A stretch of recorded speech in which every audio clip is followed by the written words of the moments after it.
ที่สามารถอาจารย์สมหมายเปรมจิตเจ้าพระเจ้าที่ปริวัติเอกสารพื้นเมืองใบลานคือถ้าแบบมีส่วนนี้เนี่ยต้องบอกได้เลยว่างาน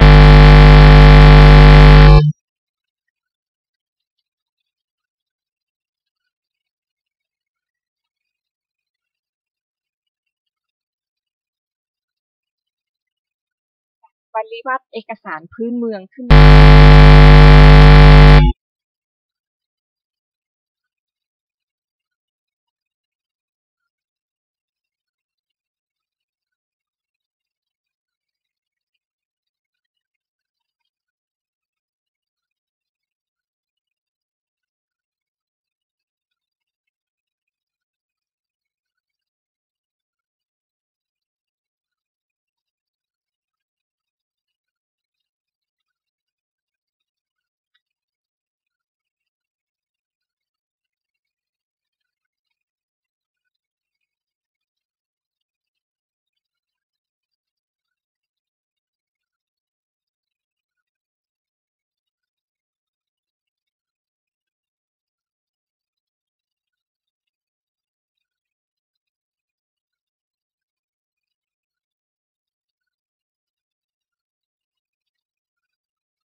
การนุสิตเนี่ยสำคัญที่สุดสิ่งหนึ่งที่ทำให้ครูบาประสบความสำเร็จในการบูรณะปฏิสังขรณ์ได้ก็คือศิษยานุศิษย์ตรงนี้เนี่ยก็ทำให้เลยเข้าใจพระสงฆ์ในท้องถิ่นซึ่งในสายอีสานก็มีนะฮะตอนหลังก็เลยหันไปเข้าใจพระสงฆ์สายอีสานนักขึ้นขออู้เรื่องส่วนตัวน้อยนึงเจ้าหลังจากได้ศึกษาครูบาแล้วก็ไม่ได้สนใจล้านนาคดีหรือว่าเรื่องทางนี้ต่อไปนะฮะก็ใจชีวิตนักวิชาการไปสนใจเรื่องอื่นจนกระทั่งย้ายไปอยู่ที่เมลเบิร์นประเทศออสเตรเลียเริ่มเข้าวัดเจ้า เริ่มแก่แล้วเริ่มเข้าวัด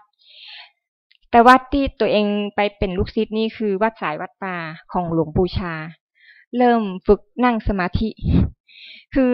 เขาก็บ่ฮู้เนาะชีวิตครั้งหนึ่งเนี่ยในฐานะนักวิชาการเขาก็ทำงานวิชาการไปแต่ในเรื่องของความเชื่อความศรัทธา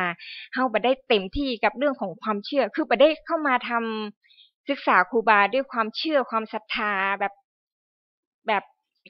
อย่างหนึ่งนะเจ้าคือมาแบบนักวิชาการเพียวๆเลยแต่พอเวลาผ่านไป20กว่าปีหันกลับมาศึกษาเรื่องวิปัสสนาเรื่องการนั่งกรรมฐานเรื่องหันกลับมานึกถึงสมัยตัวเองศึกษาเรื่องครูบาว่าเนาะสมัยนั้นน่ะเขาบอกเคยสนใจเลยว่าวิปัสสนากรรมฐานน่ะคืออะไรอย่างแล้วมันช่วยอย่างกับชีวิตก็เพิ่งมาเข้าใจทีหลังเมื่อได้ไปศึกษากับสายพระวัดป่าแล้วเจ้าอันนี้ก็เล่าเรื่องตัวเองน้อยเนาะเพราะว่าจริงๆแล้วเหมือนกับว่าชีวิตตัวเองก็รู้จักครูบาตั้งแต่20กว่าปีแต่จริงๆแล้วพออู้เรื่องวิปัสสนากรรมฐานเนี่ยจริงๆมันก็ย้อนมาหาชีวิตตัวเองในตอนปลายนะเจ้าย้อนกลับมาหาครูบาก็คือว่าสายศิษยานุศิษย์เนี่ยสำคัญที่สุดก็เลยจำเป็นจะต้องไปหาว่าอาจารย์ของครูบาศรีวิชัยคือใครครูบาแข้งแคะก็เริ่มพุทธเข้ามาวัดดอยแต่คือวัดเริ่มแรกที่เริ่มศึกษากรรมฐานเพราะฉะนั้นเนี่ยถ้าเดี๋ยวจะอู้ในรายละเอียดนิดนึงตอนหลังก็คือข้อเสนอแนะในเรื่องของการศึกษาต่อเนื่องของเรื่องครูบาเนี่ยอันเนี้ยน่าสนใจมากเรื่องการวิปัสสนากรรมฐานนะเจ้าก็ครูบาศรีวิชัยก็เริ่มมีพระอาจารย์แล้วหลังจากนั้นเมื่อวิปัสสนากรรมฐานก็เริ่มมีเพิ่นฮ้องปฏิปทานะเจ้าที่จะบรรลุถึงการสั่งสมบุญเป็นพระโพธิสัตว์ลูกองค์หนึ่งในอนาคตอันเนี้ยคือจุดเริ่มต้นที่คิดว่าบุญบารมีที่ครูบาศรีวิชัยเริ่มที่จะเริ่มจากการวิปัสสนาเนี่ยก็เริ่มมีลูกศิษย์ลูกหาแล้วจากการที่ท่านสามารถบวชให้กับพระได้เนี่ยก็เหมือนโรงเรียนเนาะเราเรียนหนังสือเรามีครูบาอาจารย์พอเราจบเราก็ไปสอนหนังสือต่อเราก็มีลูกศิษย์ต่อมันก็จะเป็นสายยาวอย่างนั้นนะในสายของพระสายของวัดก็จะเป็นเช่นนั้นเหมือนกันบวชกับพระอุปัชฌาย์รูปใดเราก็ถือว่าตัวเองเป็นลูกศิษย์ของพระอุปัชฌาย์รูปนั้นแล้วก็จะดำเนินตามรอยนะคะอันนี้ก็คือส่วนหนึ่งที่จุดเริ่มต้นที่ว่าครูบาศรีวิชัยจริงๆไม่ได้มีกำลังทหารไม่ได้มีอำนาจทางด้านบ้านเมืองแบบเจ้าผู้ครองนครอย่างทั้งสิ้นก็เป็นพระสงฆ์ธรรมดารูปหนึ่งแล้วก็ปฏิเทธาก็คือมุ่งสู่การศึกษามุ่งสู่การปฏิบัติธรรมเพื่อจะบรรลุถึงพระนิพพานหรือว่าพระโพธิสัตว์ในโลกอนาคตก็ว่าไปแต่ว่าวันหนึ่งเมื่อบ้านเมืองเปลี่ยนแปลงจากพระภิกษุธรรมดาซึ่งจริงๆอาจจะบ่มีประวัติศาสตร์ของครูบาเลยก็ได้ถ้าบ้านเมืองบ่มีการเปลี่ยนแปลงบ่มีการปฏิรูป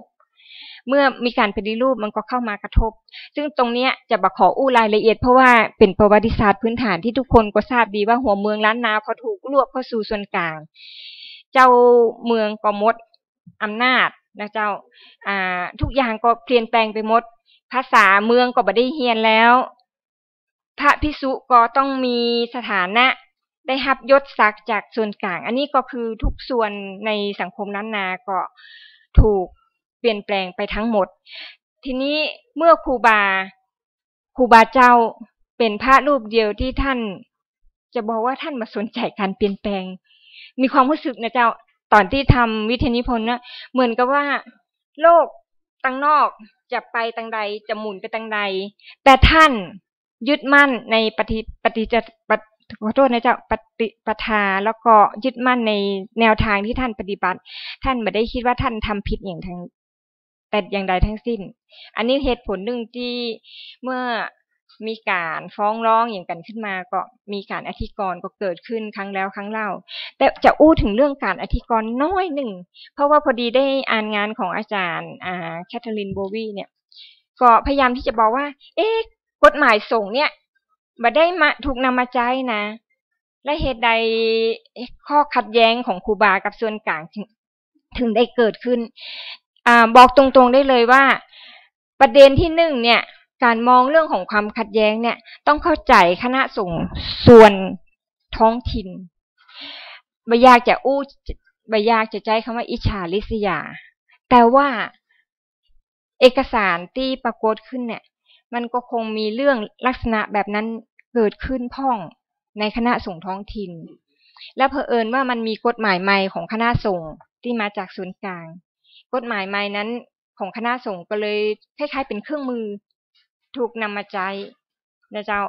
ก็อันนี้จริงๆอาจจะเป็นเรื่องของความขัดแย้งในวงการสงฆ์ในท้องถิ่นอยู่ก่อนแล้วเผอิญว่ามันมีกฎหมายคณะสงฆ์ใหม่เข้ามาพอดีก็เลยครูบาก็เลยเข้าสู่วังวนของการเมืองความขัดแย้งระหว่างกรุงเทพกับล้านนาตรงนั้นนะเจ้าอันนี้ความคิดเห็นส่วนตัวนะเจ้าจากที่มีความรู้สึกว่าได้จากการอ่านเอกสารแต่อย่างไรก็ตามขบวนการของครูบาก็ขยายตัวจนกระทั่งว่าในที่สุดก็นำไปสู่การต่อต้านคณะสงฆ์ที่เป็นลูกศิษย์สายครูบารวมทั้งสายอื่นๆที่เริ่มมีความศรัทธาเชื่อมั่นก็เข้ามารวมตัวกับครูบาแล้วก็ต่อต้านพระสงฆ์ที่ได้รับการแต่งตั้งจากส่วนกลางอันนี้ก็เป็นเรื่องของความขัดแย้งของในวงการคณะสงฆ์ทีนี้ก็จะขอสรุปอย่างนี้จะว่างานก็จบแบบเนี้ยจบดุนๆเนี่ยจ้ะเพราะว่าหมดแฮงเขียนต่อแล้วก็จะต้องจบเพราะว่าวิทยานิพนธ์เนี่ยคือเวลา2 ปีอย่างไรก็ต้องจบก็จบแบบนี้แต่สิ่งหนึ่งที่ว่าตัวเองได้ทิ้งไว้พ่องแตะผิวไว้พ่องก็คือเรื่องของความสัมพันธ์ของบุคคลในล้านนาที่คิดว่ามันมีความน่าสนใจขนาดเลยก็คือว่ากลุ่มกลุ่มข้หบดีกลุ่มข้าราชการชนชั้นกลางชาวบ้านและชาวเผ่าอย่าลืมว่าอาจารย์ล้านนาเป็นที่รวมของกลุ่มชาติพันธุ์วรรณาที่หลากหลายนักที่สุดและกลุ่มชาติพันธุ์วรรณาเหล่านี้ก็เข้ามาร่วมกับครูบาซึ่งอันนี้เป็นจุดที่น่าสนใจแล้วก็มีงานศึกษาเกี่ยวกับเรื่องนี้ก็นักพอสมควรนะเจ้าก็จะมาขออู้ในเรื่องกลุ่มชาติพันธุ์วรรณาที่ว่าเข้ามาเกี่ยวข้องกับครูบาแต่ว่าถือว่าครูบาเนี่ยเป็นจุดศูนย์รวมที่ดึงในทุกฝ่ายคือกรุงเทพเข้ามาอำนาจกรุงเทพเข้ามาเนี่ยมันไม่ได้แค่มาเปลี่ยนแปลงจากข้างบนนะเจ้ามันเข้ามากระทบถึงกระทั่งระบบเศรษฐกิจต่างๆรวมทั้งชีวิตเขาอาจจะบ่ค่อยรู้สึกแต่ว่าคนในยุคนั้นน่ะถ้าเราไปอ่านงานทั้งเรื่องเศรษฐกิจเรื่องอย่างต่างๆเนี่ยมันจะเห็นว่ามันกระทบกันเป็นลูกโซ่และจุดหนึ่งที่ทำให้คนมารวมตัวกับครูบาเนี่ยถ้ามองในแง่สังคมวิทยาจิตวิทยามันเหมือนกับว่าหาที่พึ่งว่าเขากำลังสูญเสียอย่างบางอย่างไปอาจจะเรียกว่าอัตลักษณ์อย่างเขาบอกฮู้แล้วเจ้าแต่ว่าพอได้มาทำบุญส่วนหนึ่งเป็นเรื่องของการทำบุญนะเจ้ามาร่วมกับครูบาได้สะสมบุญร่วมกับครูบาแต่ขณะเดียวกัน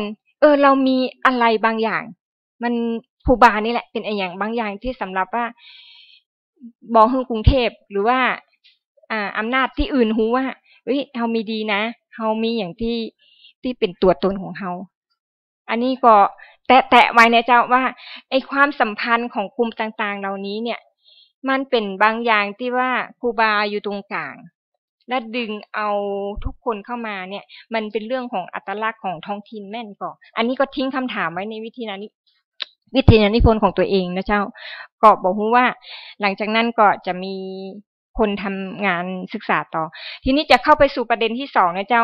ตอนแรกว่าจะบอกอู้นักนั้นอู้ไปอู้มาก็ยาวไปเรื่อยๆอันสุมาเจ้าอันจะเข้าไปหน้าจอ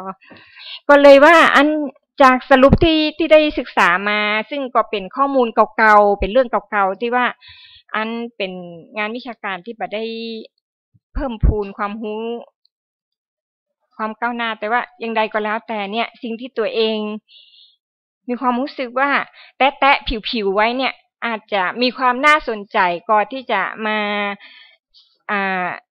เสนอแนะในวันนี้นะเจ้าขึ้นก่อน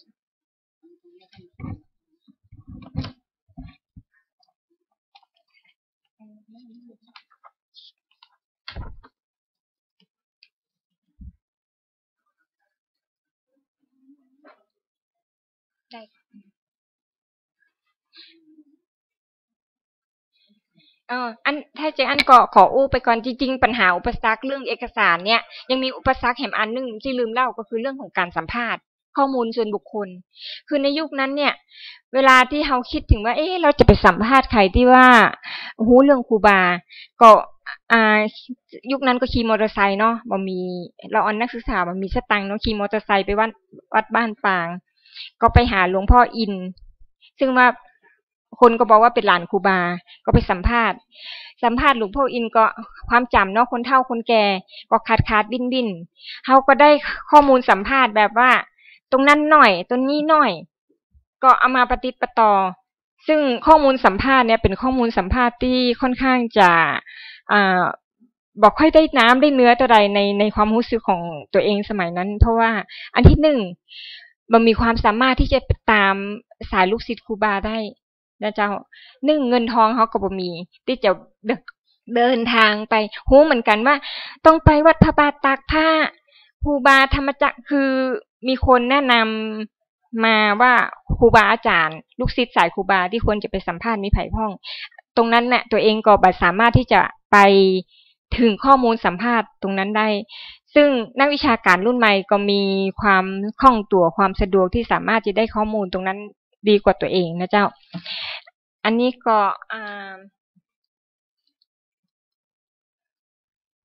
อันนี้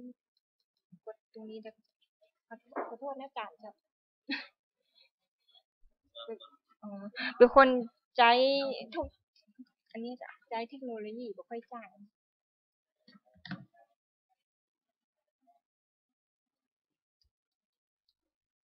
มาเลยครับอันนี้คือ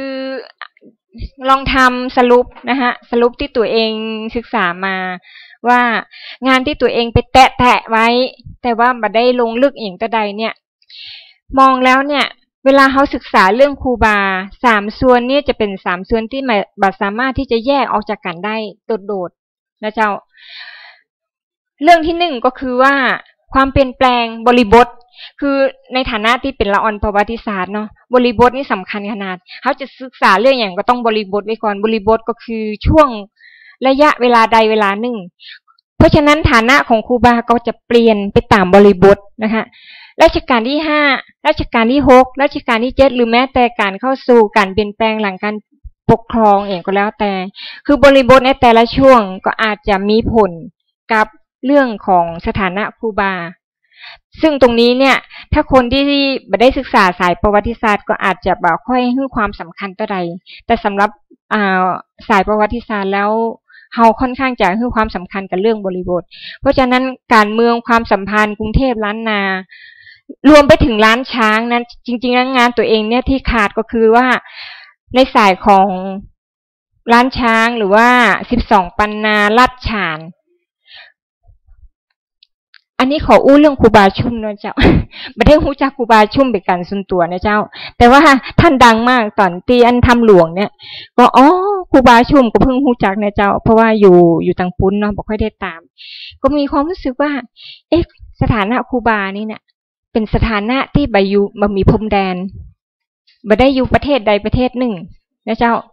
เป็นอำนาจชายขอบที่ว่าคุณไม่ได้อยู่กับพม่าคุณไม่ได้อยู่กับลาวคุณไม่ได้อยู่กับไทยครูบาจุ่มเปิ้นก็ไปเรื่อยๆเพราะฉะนั้นนี่คือสายของพระวัดป่าภาคเหนือและภาคอีสานก็คือบ่มีพรมแดนอำนาจบารมีของพระสายวัดป่าคืออำนาจบารมีที่ไปได้ทุกที่บ่มีพรมแดนเรื่องรัฐเรื่องชาติบ่มีอันไหนทั้งสิ้นนะเจ้ามาส่วนที่2นะเจ้าก็คือเรื่องของเรื่องชาติพันธุ์วรรณาซึ่งส่วนนี้อย่างที่บอกว่ามีสายสังคมวิทยามนุษยวิทยานักวิชาการสายนี้ก็อู้เรื่องกลุ่มนี้ค่อนข้างจะเยอะและในส่วนหนึ่งที่มาผูกเกี่ยวพันกับครูบาก็คืองานของพี่ขวัญชีวันน่ะซึ่งปีเพิ่นก็น่าฮักเจ้าสมัยทำวิทยานิพนธ์เพิ่นก็ช่วยนะท่านก็ปีเปิ้ลก็ทำเรื่องครูบาขาวปีก็จะมีงานของพี่ขวัญชีวันที่ดึงเรื่องของกลุ่มชาติพันธุ์วรรณาแต่น่าจะมีการศึกษานักขึ้นอีกนะเจ้าและจริงๆแล้วอาจารย์แสวงมลาแซมนี่ยังไม่ได้อ่านงานอาจารย์เนี่ยชาวยองเนี่ยเจ้า ขอเล่าเรื่องอันตระกูลตัวเองหน่อยพอดีทำงานวิทยานิพนธ์เสร็จแล้วไปคุยกับอุ้ยคุณยายนะเจ้าคุณยายเพิ่งมาเล่าให้ฟังว่าอ้าวก็อุ้ยตัวเองอ่ะคือตานะเจ้าเวลาครูบาไปที่ไหนเนี่ยคือชาวยองเนี่ยเป็นพวกสลาเมืองที่เก่าเนี่ยก็สลาทางด้านช่างไม้อุ้ยก็เป็นสลาที่บ้านตังพุ้นน่ะเป็นสลาหมดอุ้ยก็ปกเอาเข้าใส่ฮอเข้าป่าอาหารเนี่ยไปตัวครูบาแม่อุ๋ยก็ต้องดูแลบ้านดูแลเข้าทุ่งนาอย่างเงี้ยเพราะว่าปัจจัยของมูยองก็ไปช่วยครูบาหมดแล้วมันได้ไปช่วยเฉยๆนะพกเข้าพกป่าไปตัวนั่นคือแรงงานที่ได้มาโดยทำมาได้เกณฑ์เหมือนเจ้าเมืองมาได้เกณฑ์แบบข้าราชการเพราะฉะนั้นกลุ่มที่เต้าที่หูก็คือกลุ่มยองกับไปเพราะฉะนั้นกลุ่มอื่นกลุ่มกะเหรี่ยงกลุ่มลั่วก็อาจจะเป็นแบบนี้ตัวนะฮะก็คือไปช่วยครูบาเดินทางไปกับครูบาที่จะไปบูรณะในวัดต่างๆในภาคเหนือนะเจ้าก็ฉะนั้นตรงเนี้ยก็น่าสนใจซึ่งงานตัวเองไม่ได้อู้ถึงนักแต่ว่าจะมีงานของพี่ขวัญชีวันก็อู้ถึงเรื่องนี้ในส่วนที่3จารีตส่งล้านนาจารีตส่งล้านนานี่น่าสนใจน่าศึกษาอย่างยิ่งนะเจ้าและคิดว่าเมื่อสถาบันนี้ก่อตั้งขึ้นเนี่ยก็น่าจะมีการศึกษาลงไปอย่างลึกซึ้งเกี่ยวกับความเป็นมาของจารีตส่งในล้านนาว่าเฮาคืออย่างลักษณะของจารีตส่งล้านนาเหมือนต่างจากล้านช้าง12ปันนาไทยใหญ่หรือส่วนอื่นๆอย่างใดพ่องซึ่งตรงเนี้ยถ้าเฮาสามารถเข้าไปศึกษาเข้าใจมันก็คือเข้าใจที่มาของสงฆ์อาจจะในเอเชียอาคเนย์เลยก็ได้เฮาก็บอกบันแน่ใจนะแต่ว่าอย่างน้อยเนี่ยตรงเนี้ยจารีตส่งล้านนาและส่งในสยามเนี่ยส่งในสยามก็คือส่งส่วนกลางในกรุงเทพเนี่ยมันมีความแตกต่างมีความเหมือนในภาคอีสานไหมเหมือนในภาคใต้ไหมอันนี้ก็เป็นส่วนที่น่าสนใจก็ไปแตะไว้เหมือนกันนะเจ้าและส่วนสุดท้ายก็คือว่าความสัมพันธ์ระหว่างกลุ่มคนต่างๆอย่างที่อู้มาว่างานตัวเองที่ในส่วนของตัวเองสนใจก็คือว่าในส่วนของความสำคัญของกลุ่มบุคคลในที่เข้ามาสัมพันธ์กับครูบา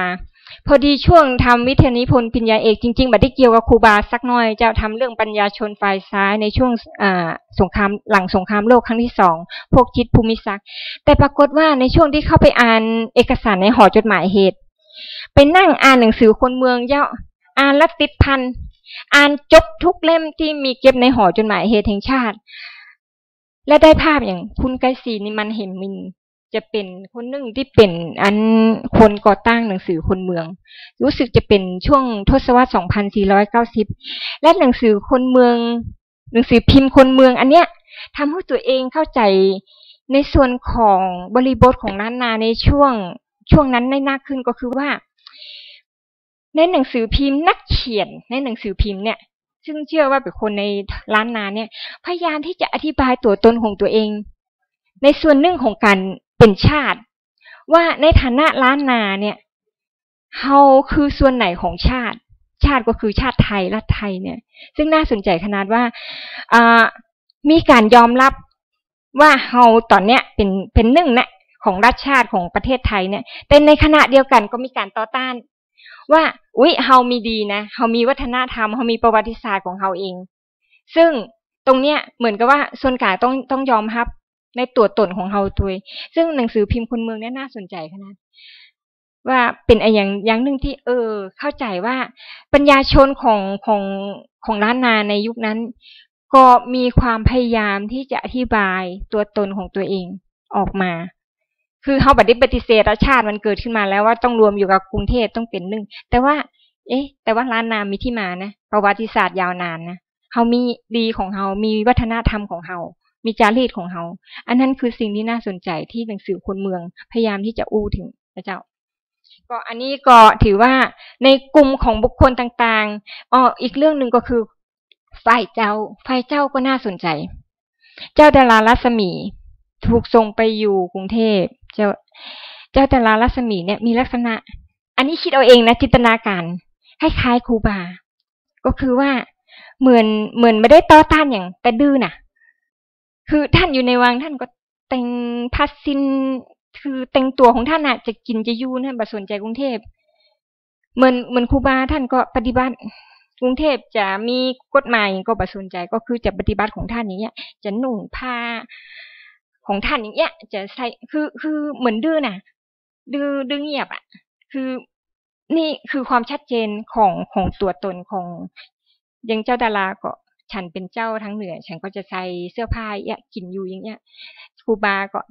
พระทั้งเหนือก็จะอยู่อย่างเงี้ยกินปฏิบัติธรรมอย่างเงี้ยปฏิวิปัสสนาแบบเนี้ยนุ่งห่มอย่างเนี้ยนะเจ้าก็น่าสนใจว่าในภาพของล้านนาในช่วงของยุคเปลี่ยนผ่านในช่วงต่างๆเนี่ยกลุ่มคนที่หลากหลายเนี่ยมีรีแอคชั่นมีอะไรก็มีสะท้อนออกมาอย่างไรในรูปแบบใดพ่อง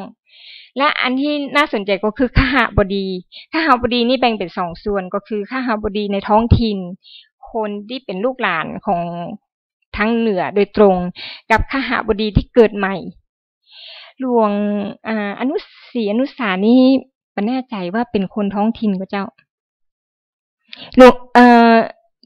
ลวงอนุสานี่จะเป็นคนที่เป็นห้องไม่ใช่มรรคทายกคือคนที่สนับสนุนครูบาออกเงินออกทองสร้างนั้นสร้างนี่เพราะว่าแม่ตัวเองเนี่ยท่องข้าวอันนี้อีกเรื่องนึงเพิ่งคิดมาได้คือข้อมูลอย่างก็บ่มีวันนึงก็บอกแม่ว่าเนี่ยอยากให้ฮู้ว่าเวลาครูบาจะไปสร้างอย่างที่ไหนเนี่ยชาวบ้านฮู้ได้อย่างไรแม่เจ้าก็เลยท่องข้าวและในข้าวนั้นก็คือจำบ่ค่อยได้ว่าใบท่องดีกาคล้ายๆว่าหลวงศรีเนี่ยประกาศคือเจ้าบ้านเนี่ยว่าตอนนี้ครูบาจะมีการสร้างทางนะแล้วก็มาช่วยกันเนอะแต่ว่าสมัยก่อนมันบ่มีเนาะอย่างเงี้ยก็ใช้การท่องข้าวเป็นการบอกข้อมูลแม่ยังจำได้อ่ะแม่ท่องข้าวเพราะตอนนั้นแม่ยังเป็นละอ่อนอยู่แม่เป็นคนที่ความจำดีก็ท่องข้าวฟังว่าเนี่ยตอนนั้นหลวงศรีท่านประกาศไป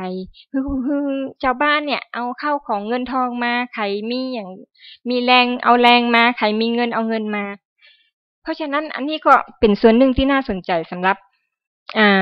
การสื่อสารในยุคนั้นนะเจ้าการท่องข้าวเนี่ยสำคัญสำหรับ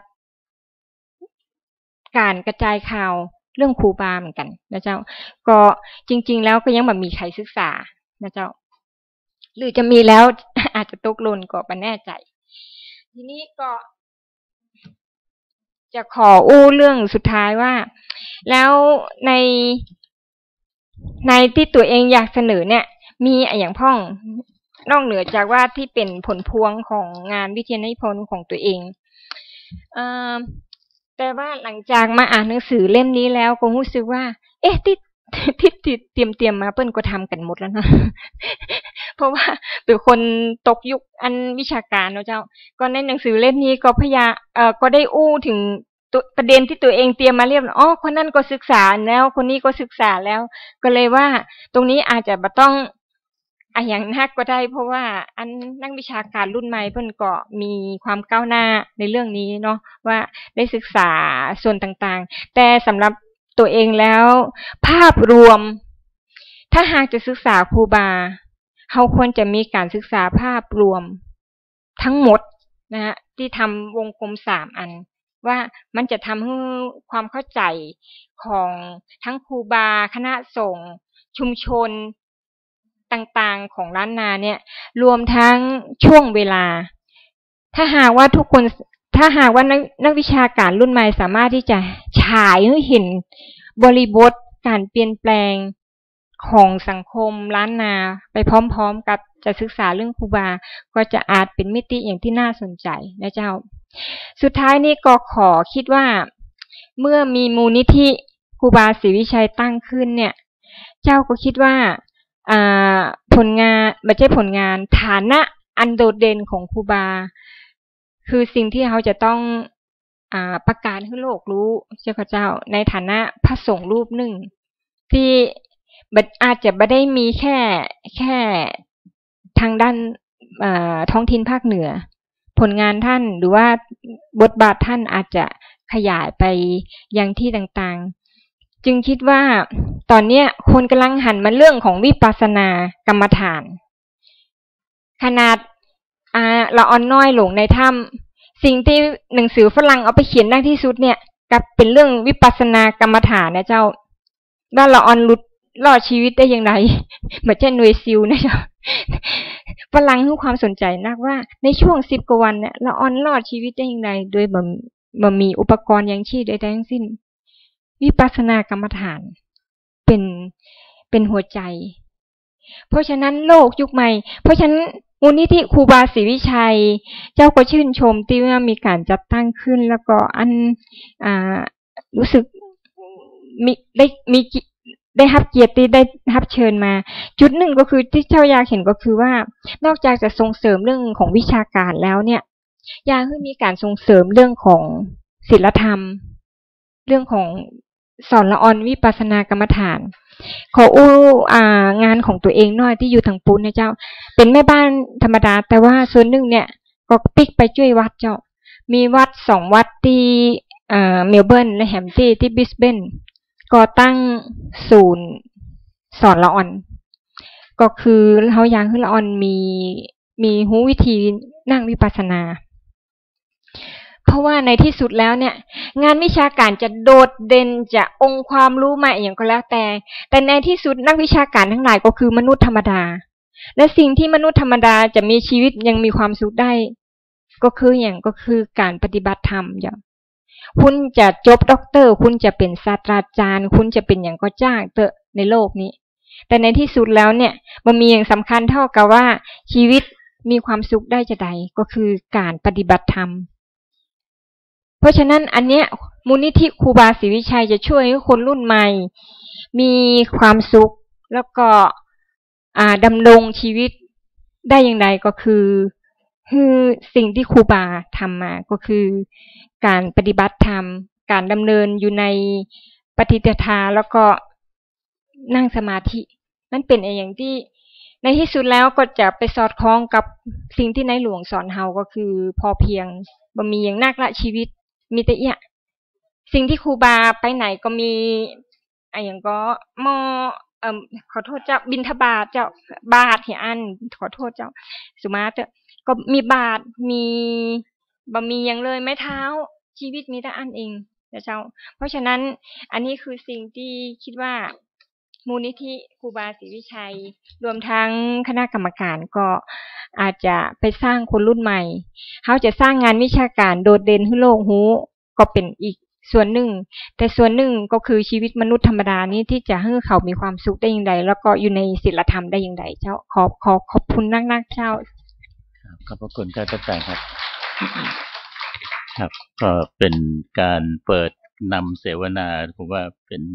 การเปิดการนำเสวนาที่สุดยอดนะครับวันนี้เราได้รู้เรื่องราวของครูบาศรีวิชัยโดยเฉพาะชาวยองที่ตวยครูบานะครับอันนี้เรากำลังรู้มีคนชาวยองตวยครูบามาทำบุญไปแปลงขั้นแปลงนี่เรารู้กับชายใหญ่แล้วก็ชาวปกยอแต่ว่าชาวยองนี่เขาไม่มีหลักฐานนะครับล่าสุดนี้ผมทำรายการขุนกันชนนนท์ลูกหลานเป็นมาเล่าเรื่องครูบาศรีวิจัยนะครับก็ขอบพระคุณท่านอาจารย์ดร.โสภาชานมูลโคนะครับคนจริงอาจารย์ต้องพูดสัก2 ชั่วโมงนะครับประเด็นเยอะนะครับก็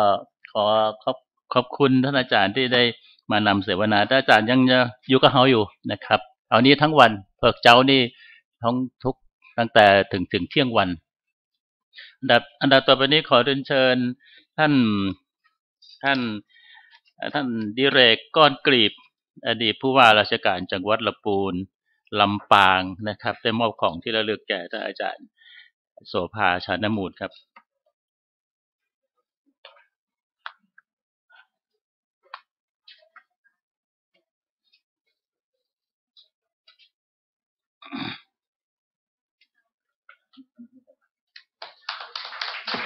ถ่ายรูปกันเนอะ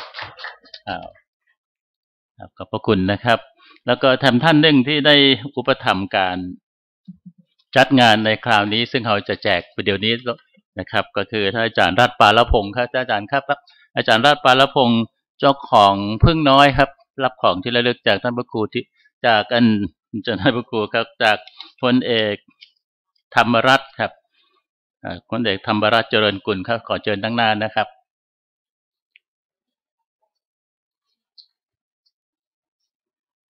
วันนี้ท่านอาจารย์รัตน์ปาลพงศ์ท่านได้เอาเบรกของพึ่งน้อยมาช่วยงานวันนี้ทั้งหมดเดี๋ยวสักกรรมหนึ่งเจ้าหน้าที่จะนำมาแจกแล้วครับนะครับนี่ตนอันนี้ก็ใจบุญนะครับไปบอกบุญที่ไหนบอกก็บอกได้เลยทางหน้าเป็นเด้อยกเฉพาะอันนั้นแหละครับเดี๋ยวพอ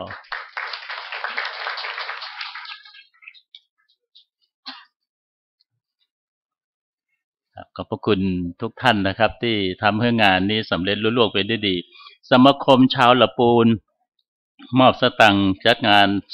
20,000 แล้วก็มูลนิธิสถาบันครูบาเจ้าศรีวิจัยนะครับที่เราคิดว่าเป็นประเด็นที่สำคัญก็คือสอนวิปัสสนาท่านที่ปรึกษาท่านพระครูธีระสุตพจน์เขาจะต้องไปสอนกรรมฐานให้เราอ่อนเนี่ยน่าเป็นข้อแนะนำดีมากเลยนะครับซึ่งเขาก็จะต้องไปนำเอาข้อแนะนำนี้ไปทำแล้วก็เจ้าปาชวนคิด 3,500 บาทนะครับก็ถือว่าเป็นนั่นการทำเพื่องานนี้สำเร็จรุ่งเรืองไปได้ดีขอเชิญเจ้าหน้าที่แจกเบรกเนอะนะครับแต่ต้องลุกไปที่ไหนนะครับแล้วก็เรียนห้องน้ำนะครับห้องน้ำของมหาจุฬานะครับท่านออกจากห้องประชุมนี้แล้วก็ไปขวามือแล้วก็พอไปสัก29แล้วก็ไปขวามือทำการนั่นจะเป็นห้องน้ำของมหาจุฬาลงกรณ์นะครับเดี๋ยวเขาให้ท่านได้ทานเบรกกั๊มหนึ่งก่อนเนาะนะครับหลังจากนั้นแล้วก็จากการนั้นเปิดเวทีเสวนานะครับซึ่งเป็นเรื่องที่ผมว่าฟังแล้วก็ม่วนใจนะครับกับร่วมเสวนาแสดงความคิดเห็นทกเถียงด้วยเนอะและตั้งคำถามประเด็น140 ปีครูบาเจ้าศรีวิจัยนะครับจากการศึกษาค้นคว้าข้อมูลด้านต่างๆของครูบาศรีวิจัยครับก็จะมีวิทยากรนักอาจารย์เกริกอัครชิโนเรศนะครับอาจารย์ดร.ภักดีกุลรัตนา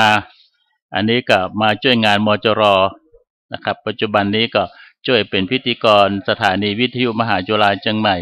ดร.ว่าที่ดร.ศิริศักดิ์อภิศักดิ์มนตรีอันนี้ต้องบอกว่าที่ด็อกเตอร์นะครับกำลังทำด็อกเตอร์ตอนนี้ถวายเบรกก่อนเนอร์นะครับถวายเบรกท่านนั่งอยู่ตรงนี้ครับเดี๋ยวสักกรรมนึงเขาจะเข้าสู่เวทีเสวนาเลยนะครับในช่วงเปิดเวทีเสวนาอาจารย์แสวงมาละแซมซึ่งเป็นเจ้าของงานนะครับเขาก็จะมาเป็นพิธีกรช่วงนั้นนะครับตอนเพื่อจะได้แนะนำวิทยากรประเด็นต่างๆจากที่ผม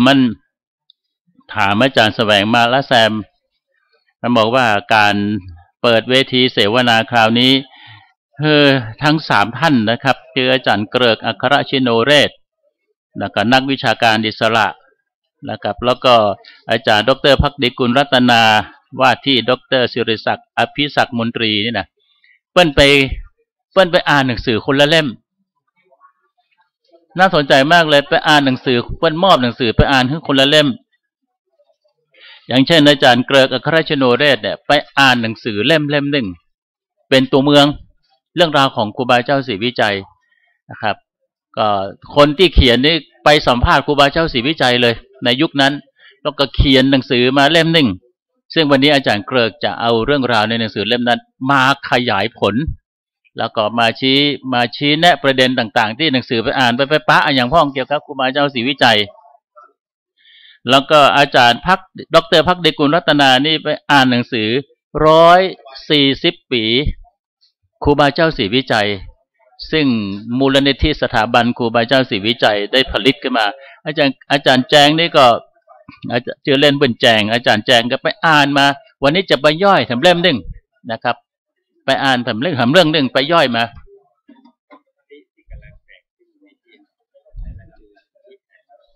ของวัสดุครับ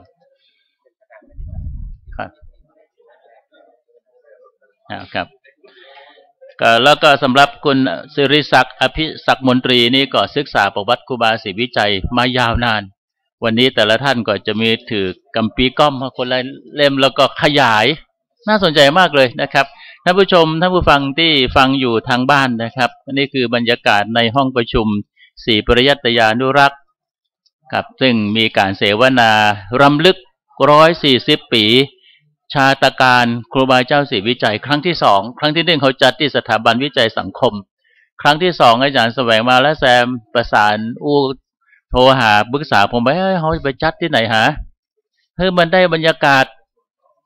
ผมกับป้าอาจารย์แสวงเข้าพบท่านพระครูธีระสุตพจน์ท่านผู้ช่วยในการบดีฝ่ายบริหารว่าอย่างนี้ได้ดีฮะมาจัดที่วัดสวนดอกนี่เลยทีแรกจะเอาวิหารหลวงแต่ว่ามันกว้างแล้วไปวิหารหลวงมันกว้างแล้วก็สมาธิเขาคนกายไปกายมาเขาก็เลยเอาห้องประชุม4 ปริยัตยานุรักษ์นี่แหละแล้วก็ถ่ายทอดเสียงถ่ายทอดสดทางสื่อสารต่างๆซึ่งขณะนี้กล้องทั้งหลายเสียงทั้งหลายในห้องประชุม4 ปริยัตยานุรักษ์นี้ก็ขจรกระจายไปทั่วโลกสาเหตุที่เขาใจกำเมืองเพราะว่าเรื่องครูบาเจ้าศรีวิจัยครับเขาก็เลยว่าเขาใช้กำเมืองน้อยเนาะนะครับเพื่อเดี๋ยวนี้มันก็สื่อสารมันฟังกันได้หมดเนาะนะครับเพราะฉะนั้นการเปิดเวทีเสวนาคราวนี้นี่ผมว่าเป็นสิ่งที่น่าสนใจและทุกท่านก็จะได้ฟังและองค์ความรู้เหล่านี้นะครับอย่างที่ท่านอาจารย์นั่นโสภาโคได้บอกว่าเขาคือสถาบันครูบาเจ้าศรีวิจัยสอนกรรมฐานซึ่งพระครูธีระสุตพจน์ในฐานะที่ปรึกษามูลนิธิสถาบันครูบาเจ้าศรีวิจัยบอกว่าเขามีห้องกรรมฐานอยู่ที่ห้องที่เขาสร้างห้องหลวงควงครูบานะครับซึ่งขณะนี้กำลังสร้างกันรีบเร่งกันสร้างแล้วก็ท่านอาจารย์ธีระสุตพจน์พระครูธีระสุตพจน์ก็บอกว่าอาคารที่สถาบันครูบาเจ้าศรีวิจัยสร้างในขณะนี้ก็คือจำลองเอาวิหารหลวงวัดสวนดอกไปไว้ที่ท่านแต่ว่าขยายขึ้นน้อยลงย่อลงมาย่อส่วนลงแต่ทุกอย่างเหมือนวิหารหลวงวัดสวนดอกหมดเลย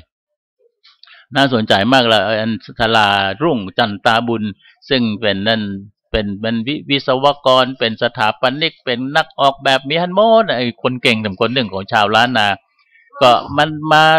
มาทำให้วิหารหลวงวัดสวนดอกเล็กลง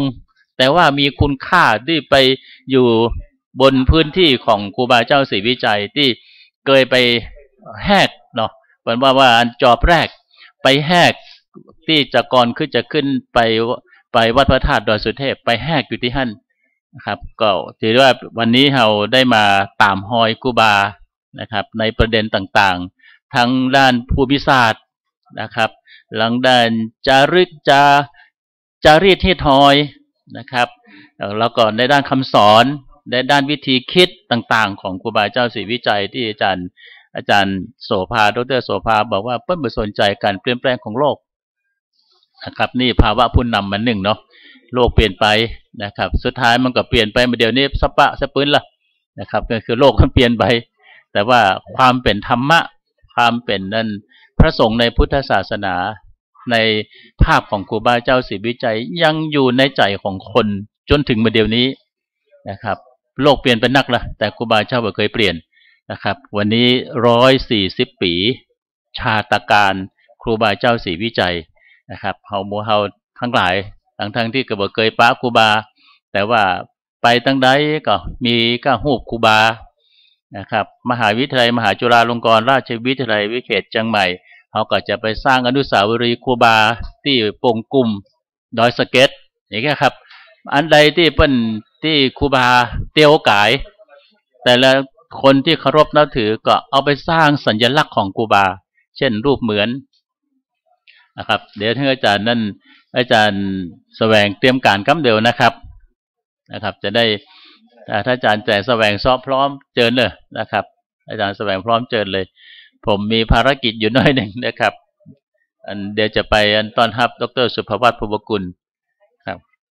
นะครับเดี๋ยวอาจารย์แสวงเจิญเลยครับเดี๋ยวจะมีโอกาสไปเดี๋ยวสักกรรมเข้ามาไปต้อนรับดร.สุภวัฒน์ภูวกุลกำเดียวครับครับนี่นมัสการท่านพระคุณเจ้าแล้วก็กราบสวัสดีท่านผู้อาวุโส แล้วก็ท่านผู้เข้าร่วมเสวนาวันนี้ครับครั้งนี้เป็นครั้งที่สองในการที่เราจัดรำลึกถึง140 ปีชาติการครูบาเจ้าศรีวิชัยเนาะครูบาเกิดปี2421และปีนี้มาถึงปีนี้2561นะครับก็เป็นเวลา140 ปีนะครับแล้วก็งานวันนี้เกิดขึ้นได้เพราะการร่วมมือขององค์กรจัดร่วม3 องค์กรใหญ่ก็คือมหาจุฬาลงกรณราชมหาวิทยาลัยมหาจุฬาลงกรณราชวิทยาลัยนะครับวิทยาเขตเชียงใหม่โดยท่านรองอธิการบดีมอบหมายให้ท่านอาจารย์พระมหาสง่าหรือพระครูธีระสุตพจน์เป็นคนดูแลเป็นคนกล่าวเปิดในครั้งนี้ก็ขอกราบขอนมัสการกราบขอพระคุณเป็นอย่างสูงไว้กันกับมหาวิทยาลัยมหาจุฬาลงกรณราชวิทยาลัยนะครับองค์กรที่สองคือมูลนิธิครูบาเจ้าศรีวิชัยซึ่งเป็นองค์กรที่จัดตั้งขึ้นมาถึงวันนี้เราได้จดทะเบียนเป็นนิติบุคคลนะครับวันนี้มีกรรมการของมูลนิธิสถาบันครูบาเจ้าศรีวิชัย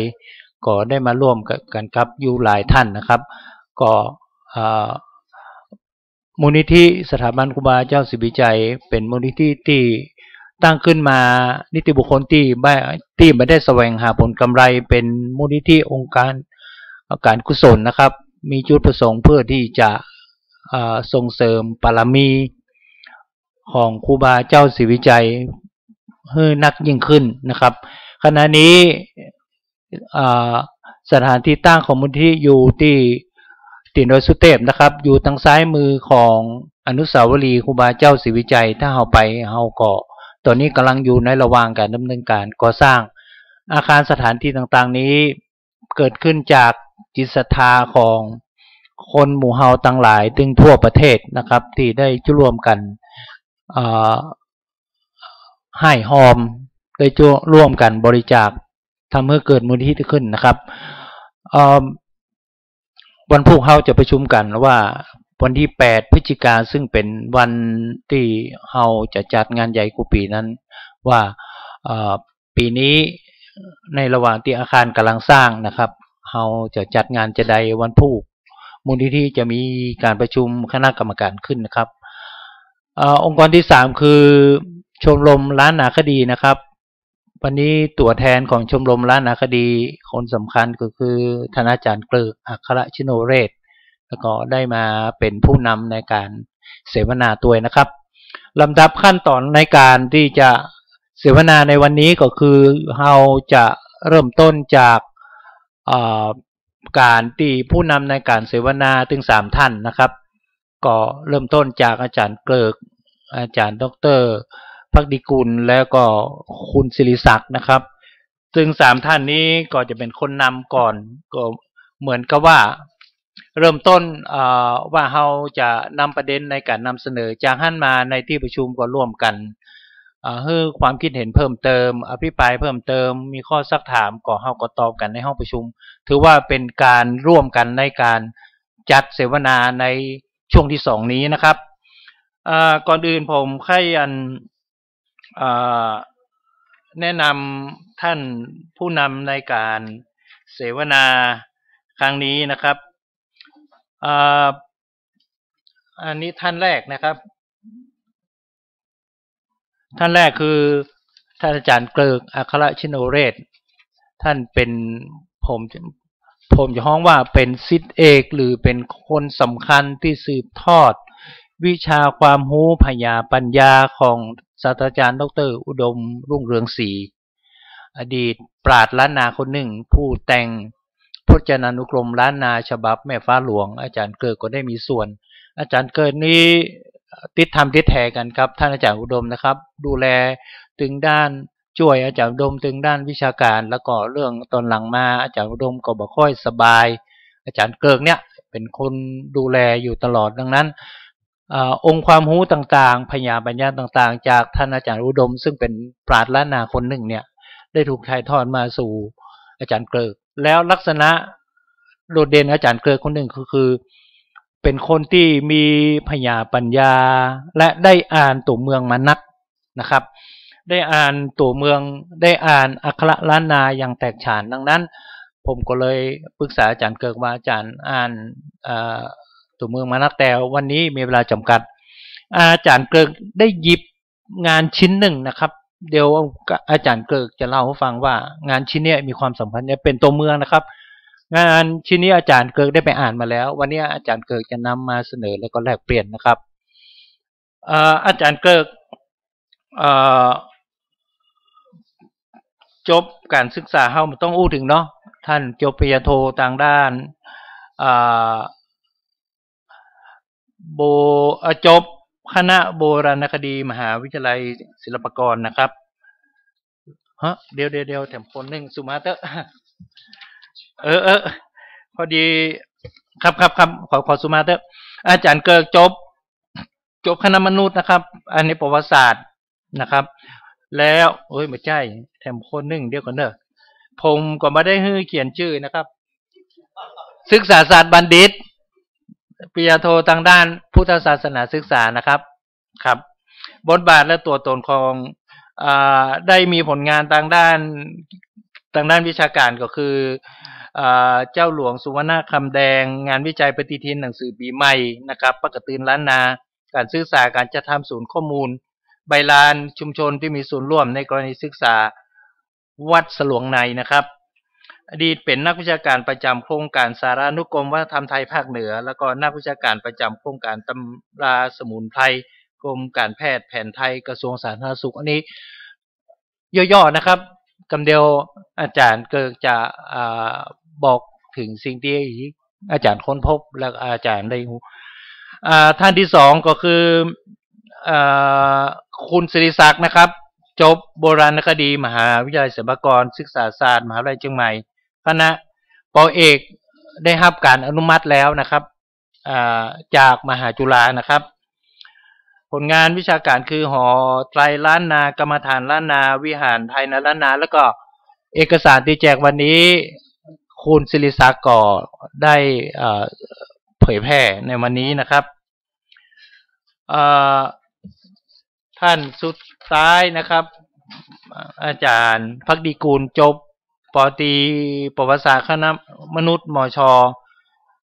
ป.โทประวัติศาสตร์คณะมนุษย์มช.แล้วก็อันนี้ประวัติศาสตร์ปรัชญาและประวัติศาสตร์มหาวิทยาลัยมุนสเตอร์ประเทศเยอรมันนะครับอาจารย์มีผลงานทางด้านวิชาการคือประวัติศาสตร์ล้านนาgender studies แล้วก็การจัดการความรู้ทางด้านวัฒนธรรมปัจจุบันนี้เป็นอาจารย์ประจำสาขาวิชาการจัดการความรู้วิทยาลัยอันนี้อดีตนะครับแล้วก็ปัจจุบันเป็นแต่ก่อนนี้อยู่วิทยาลัยสื่อนะครับประเดี๋ยวนี้เป็นอาจารย์ประจำสาขาพหุวัฒนธรรมคณะศึกษาศาสตร์นะครับ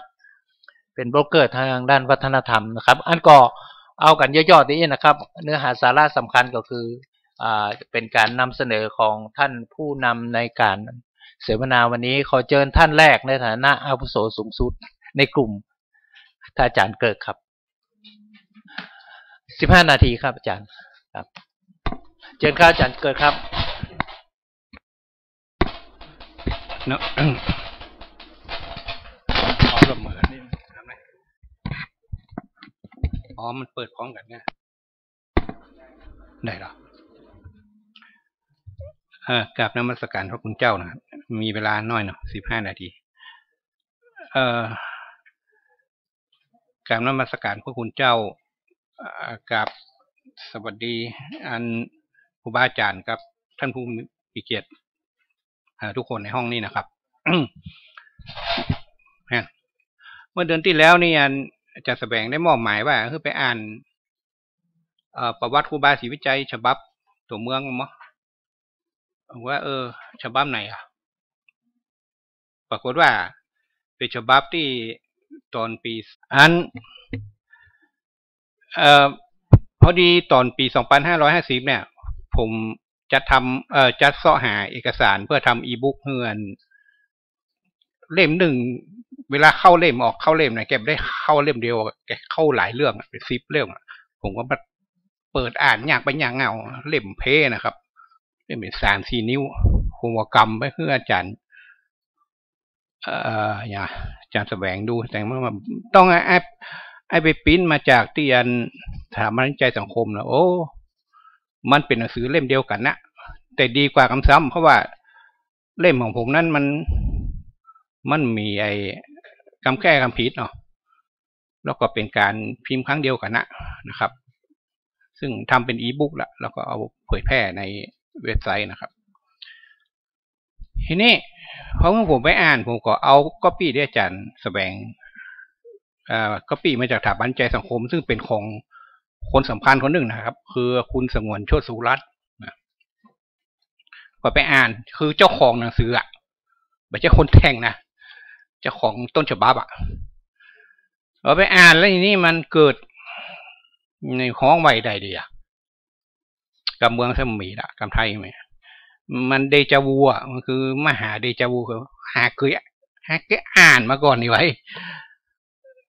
ก็ปึ๊ดไปพอมันก็ไปได้หนังสือเล่มที่อาจารย์โสภาชนะมูลกล่าวถึงอ้างถึงเล่มเนี้ยเมื่อปี2537ก่อนที่เชียงใหม่จะครบ700 ปีเนี่ยลุงสมหมายเป็นจิตก็ปริวัติและแปลคือเกิงๆนะแกทำ2 อย่างนะประวัติครูบาศรีวิจัยฉบับพิสดารจากใบลานปรากฏว่าขายดิบขายดีเฮ้ยมันเป็นเรื่องของครูบาก็เลยพิมพ์เตื้อเป็นหน้าปกสีเขียวแล้วล่าสุดนี้รู้สึกดร.ดวงจันทร์อภาวัชรุไปพิมพ์แจกเป็นเล่มน้อยเหมือนกันนะผมก็ว่าเนี่ยมันเคยอ่านมาก่อนนี่วะทีนี้ปิ๊กไปดูแล้วไอ้หนังสือตำนานครูบาศรีวิชัยฉบับพิสดารและตำนานวัดสันดอก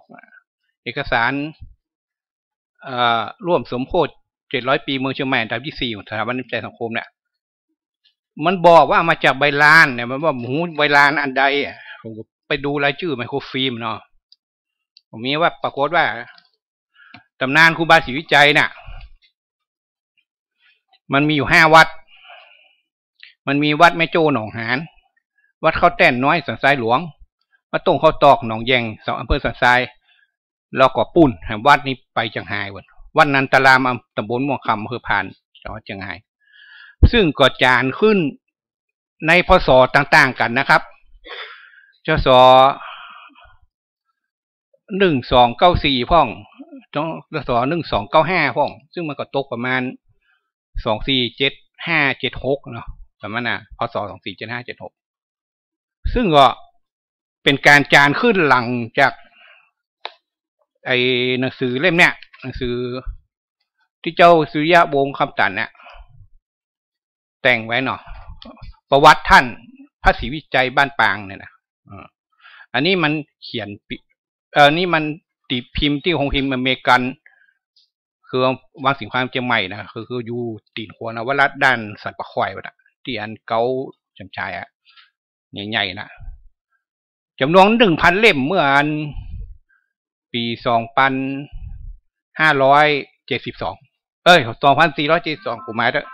เดี๋ยวก่อนขอปิดโทรศัพท์กันโทรมาเดี๋ยวโทรปิด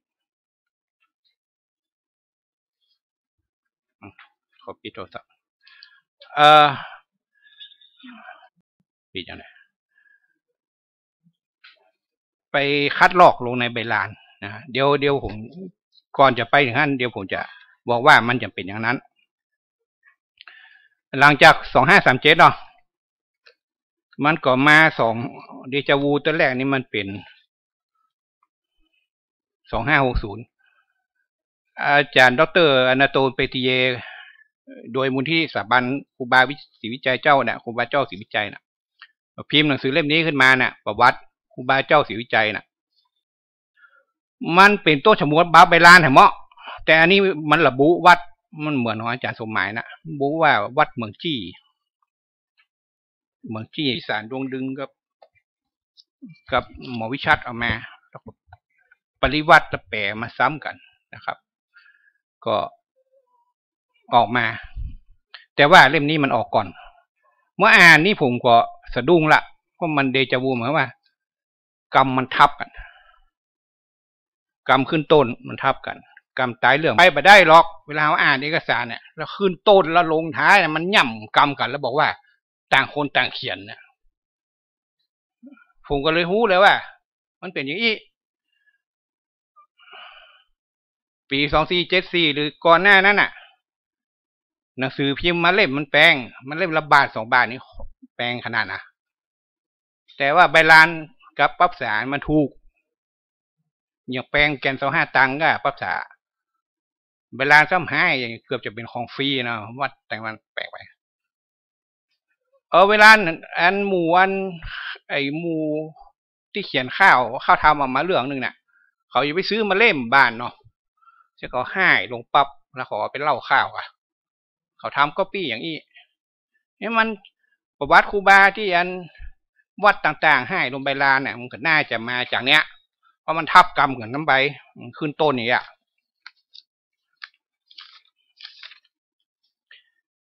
เอโกปุริโสนามาสิริวิเจโยพิขุชนะปุตโตโสตุชโนดุลาสัตตะปุรุษคหัตนักบวชก็มันก็ขึ้นอย่างกู้เวอร์ชันอ่ะแล้วตอนจบมันก็ไปจบเหตุการณ์แล้วเรื่องเดียวที่เดียวกันมันก็จะไปจบประมาณเนี้ยนิทีต่างขียาอันนี้ไม่ใช่อันนี้ไปอันนี้มันเป็นโคโลโฟนมันก็จะไปจบว่า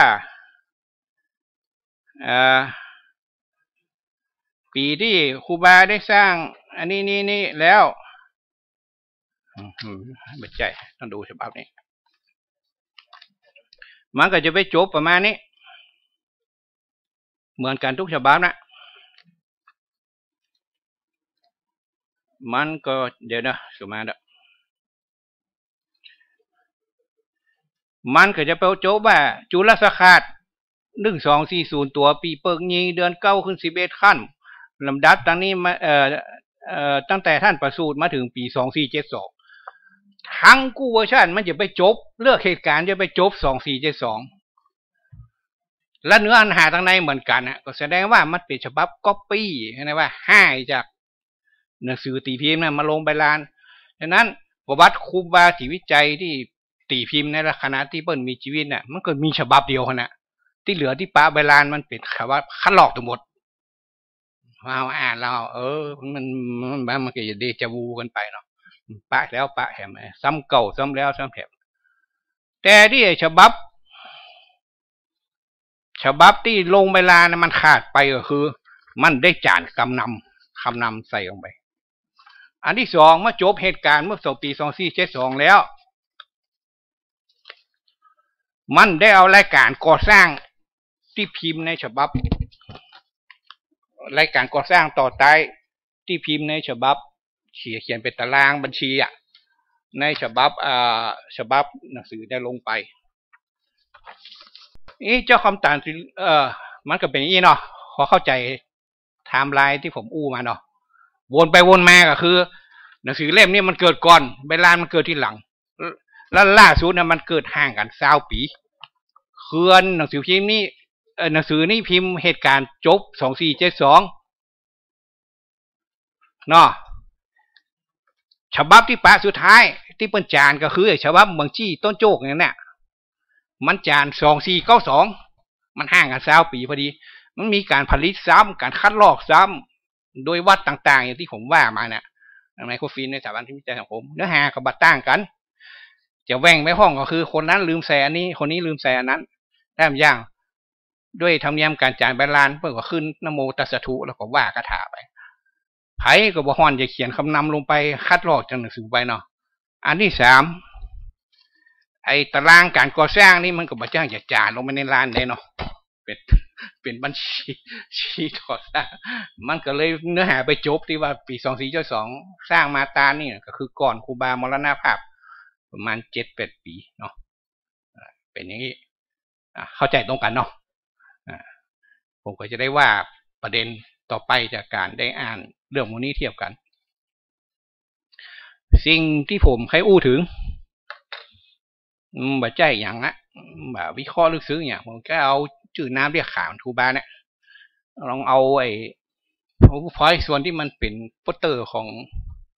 การประชุมนี้ขึ้นนะที่มีหูครูบาแล้วมีลายเซ็นครูบาเขียนนั่นนะใช่หูแต่เจ้าหูเหลียงๆนะสีเหลืองบ่ใช่จะหาฮะอ้าวนามเบียกขานอันนั้นครูบาเซ็นจื่อป่ะน่ะเซ็นในคำรับสภาพตอนเป็นกรุงเทพลงนามก็เขียนคาราโอเกะเนาะแทนที่เขียนพระก็เขียนพระในคำไทยเนาะเขียนพอสำเภารอเรือสระแทนที่ใจไอ้ปะท้องเมืองบ้าละโฮงเนาะคือเขียนรอเรือครอบคำมันตรงนั้นศรีวิจัยญาใครคืออ่านญาใส่เด็ก2น้อยตำบลเลยนะครับอันนี้คือนามที่ครูบาเรียกขานต่อเก่าและใครคือคนอื่นเรียกขานซึ่งเป็นนามตามจ่าเติกตู้ก็คือว่าเมื่อเฮาเป็กตู้หรือว่าเฮาบวชเนรเนี่ยเฮาจะได้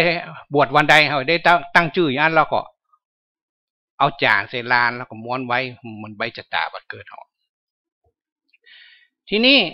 หลักการตั้งชื่อนี่มันมีอยู่คือมันไม่ได้ตั้งแบบภาษาไทยคนไทยตัวเจ้าไทยเนี่ยเพิ่นจะต้องลงวิภัตปัจจัยชื่อนี่มันลงวิภัตปัจจัยปัจจาได้เพราะมันเขียนว่าซีวีกำหนึ่งเนาะ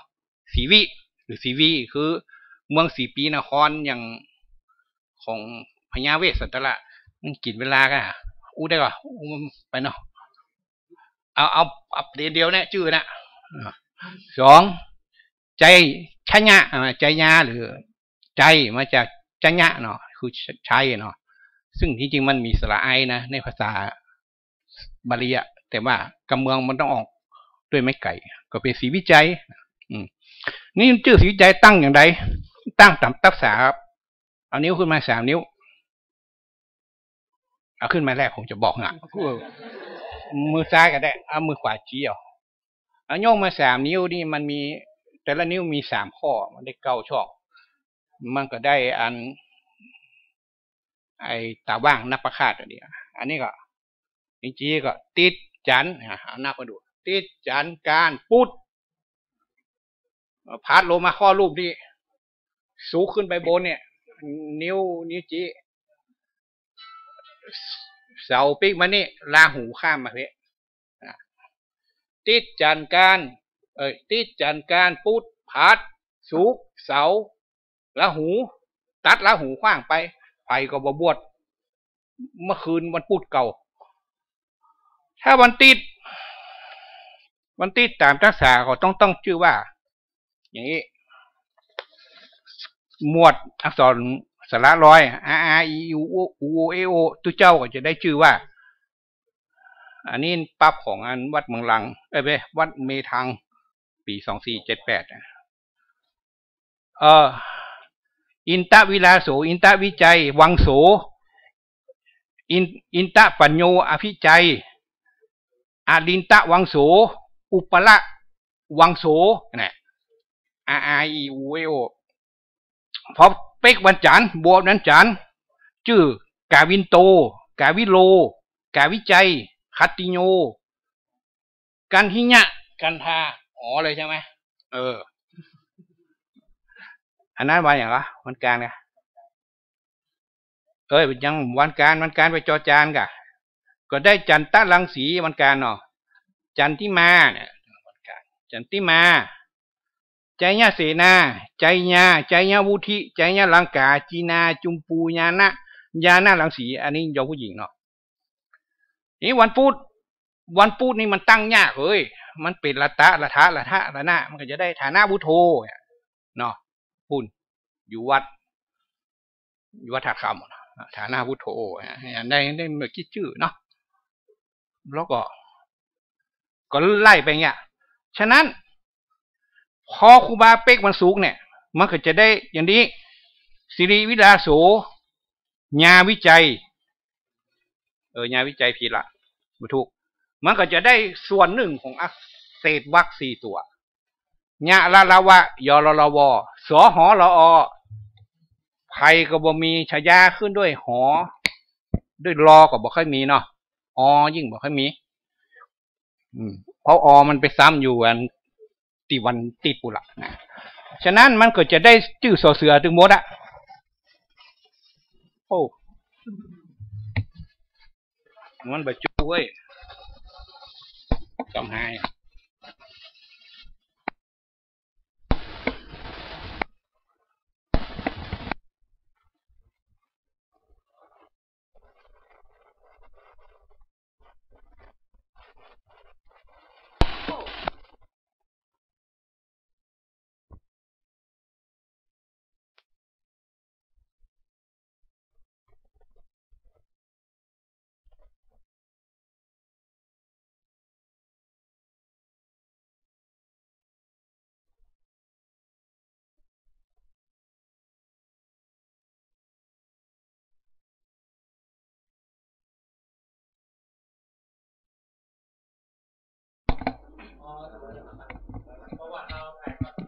ครับ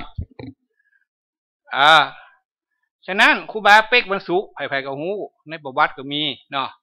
ฉะนั้นชื่อทั่วไปนี่เป็นสีวิจัยแล้วมันเป็นมาเป็นสิริวิจัยโย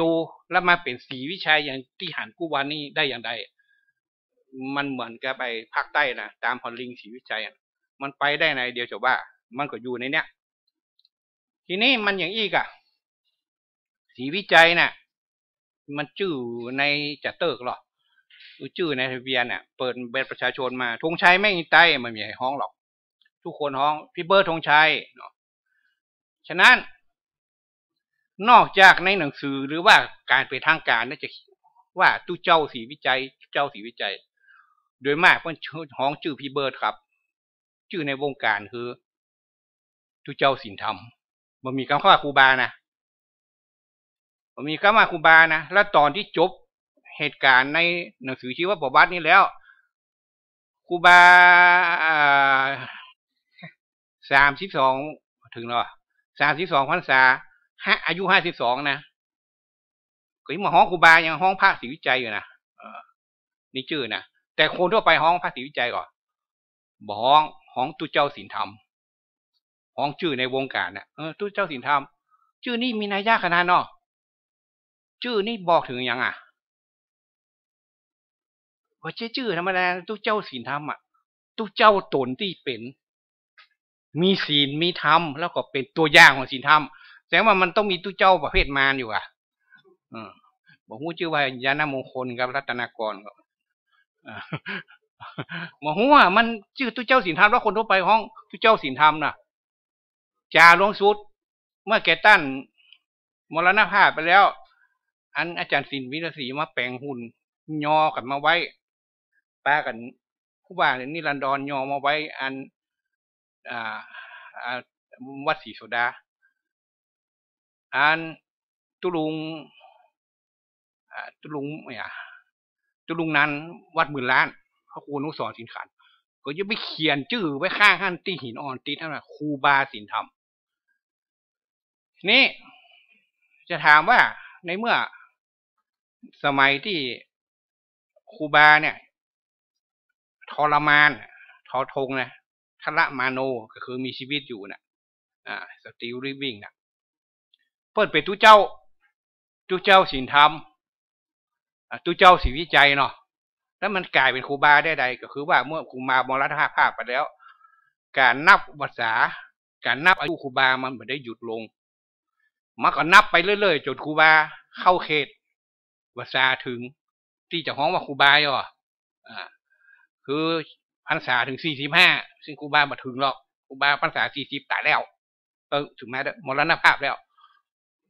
เนาะก็นับต่อไปจนได้ฮ้องเป็นครูบาก็เปลี่ยนจากพระศรีวิจัยเป็นครูบาศรีวิจัยเปลี่ยนจากตู้เจ้าศีลธรรมเป็นครูบาศีลธรรมก็คือนับต่อถามว่านับต่อก็เพราะว่ามูนี้บ่เคยตายครับบ่เคยตายจากล้านนาและพม่าผู้วันนี้เจ้ามาเขาจะเป็นล้างขี้ตาพระเจ้าละแข่งอยู่มูนั่นถูกส่วนนั้นคนบ้านเฮานี่คนเท่าเสบาทใส่เข้าพระเจ้าจะกินได้พระเจ้านี่ปานไว้2-3 ปันปีละ2 ปันกว่าปีละพระเจ้ามีลูกมากินข้าวอย่างนั้น ไปถึงใส่บาตรเนี่ยปุ๊บเอาเข้าใส่บาตรมาถึงจกใส่ตนนี่ส่วนที่เอาเข้าขอตานพระเจ้าไม้มานักเข้าเหลืองโงดเดียวปอพระเจ้าผลไม้เหลือ5 กลุ่มแต่ว่าเป็นองค์น้อยๆเนาะตัวเล็กตัวน้อยกินตัวกันแน่นอนโมหลังนั้นก็ยังพระเจ้ายังกินข้าวอยู่ไหมเนาะอาจารย์แสวงอายุครูบากับชั้นพรรษาครูบากับนั้นนับต่อนับต่อจนหนึ่งเข้าเขตครูบาแล้วก็เปลี่ยนกำนำหน้าชื่อเป็นนะเป็นครูบาสิเนี่ยพลวัตเนาะอาจารย์สุขามเนี่ยแล้วทุกคนที่เกิดมาปั๊บมันเกิดมาในยุคที่เปิดห้องครูบาหมดแล้วแต่เอกสารต่างๆเนี่ยในยุคที่เปิดยังอยู่น่ะมันห้องแค่ตุเจ้ากับพระก็หมายตุเจ้าเนี่ยมันจะพระน้อยนะอันนี้คือข้อสังเกตอัน 1 2มันมีน้ำเรียกขานตามทะเบียนและน้ำเรียกขานตามตามไม่ทั่วไปซึ่งต่างกันโดยนัยยะทางการเมืองตัวทางการอะไรอย่างตัวบอกว่าทางวัฒนธรรมตัวนะปิกมาตี้กระถานำหน้าที่ว่าประวัติในเมื่อกับว่าสีวิจญะเนี่ยมันวิพัฒน์ปัจจัยว่าได้มันเอาไปแต่งเป็นฉายาตุเจ้าอย่างที่เขาทำบัดเดียวมาได้เมื่อแต่งคาถาเมื่อครูบายังมีชีวิตอยู่น่ะแต่งคาถาที่เขียนชีวประวัติเนี่ยซึ่งก็ผิดแบบเบ้าขนาดนะคนยังมีชีวิตอยู่นะเปิดบันทึกเขียนประวัติบันทึกถ่ายรูปด้วยซ้ำไปอย่าว่าแต่ปั้นหุ่นปั้นตึงมดรวมตึงพระเจ้าเนี่ยก่อนจะฮ้องว่าพระเจ้าเนี่ยคนเมืองเคยฮ้องว่าหุ่นผีมาก่อนหุ่นปั้นทุกชนิดแม้แต่ตำนานพื้นเมืองใหญ่หมู่เจ้าแสนวีมันลักเอาพระสิงห์ไว้มันก็ยังฮ้องว่าหุ่นผีเมืองเชียงใหม่เลยเพราะตอนนั้นยังมาฮับศาสนาลองถามโคเท่าไปถ่ายรูปพุ่นโคเท่าได้นะมันบอกให้ปอใจมาถอดหุ่นการเขียนชีวประวัติเนี่ยเหมือนมีใครเขียนมีคนเดียวว่านานหลวงคัตติยะมันเป็นลูกน้องพญากาวิระลูกเยื่องหนังร่องมามันเป็นคนเขียนว่ามันตาเนี่ยไม่ฟ้องก็สวดใส่ชีวประวัติเก่าไปมีพญานะครับฉะนั้นการเขียนชีวประวัติในสมัยครูบาเนี่ยมันถึงเป็นเรื่องใหญ่เอกสารที่ระหว่างครูบามีชีวิตที่เกี่ยวกับครูบามันมี3 เรื่องนะ1ก็คือตำนานประวัติท่านพระศรีวิจัยบ้านปางนี้แล้วก็ข้าวซอเจียงแสนเรื่องครูบาศรีวิจัยแต่งโดยเต้าสุนทรพุทธนกิจ3กำเตศของครูบาตัวเดียวเรื่องอานิสงส์45 ข้อด้านนะมีเอกสารตีพิมพ์นี้นะครับ2เมื่อมันขึ้นด้วยคำว่านะโมตัสสะทุนะมันจำเป็นเขียนเวลาต้องนะโมตัสสะทุก่อนนะนะโมขีญานไว้ตัสสะ2 หน้าอัตถุจุงมีนะทุกคนต้องเขียนก่อนแต่มันจบมันมีในฉบับ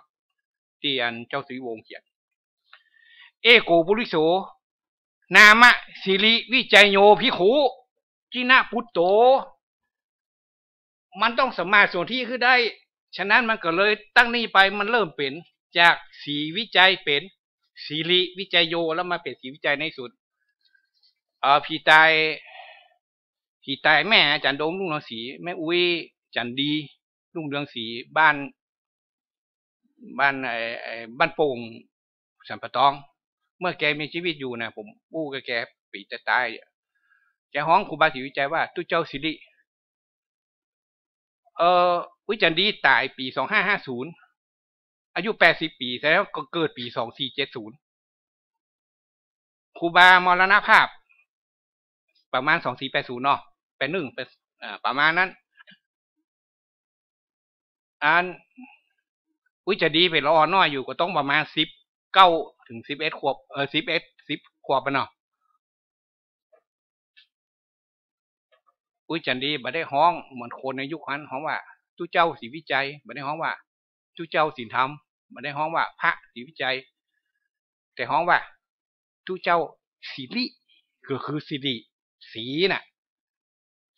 ตามสำเนียงคนเมืองคนไทยออกเสียงว่าสิริแต่คนเมืองออกเสียงว่าสิริหันความคาบเกี่ยว คนละวัดเรื่องจื่อแล้วอย่างครับอันนี้นี่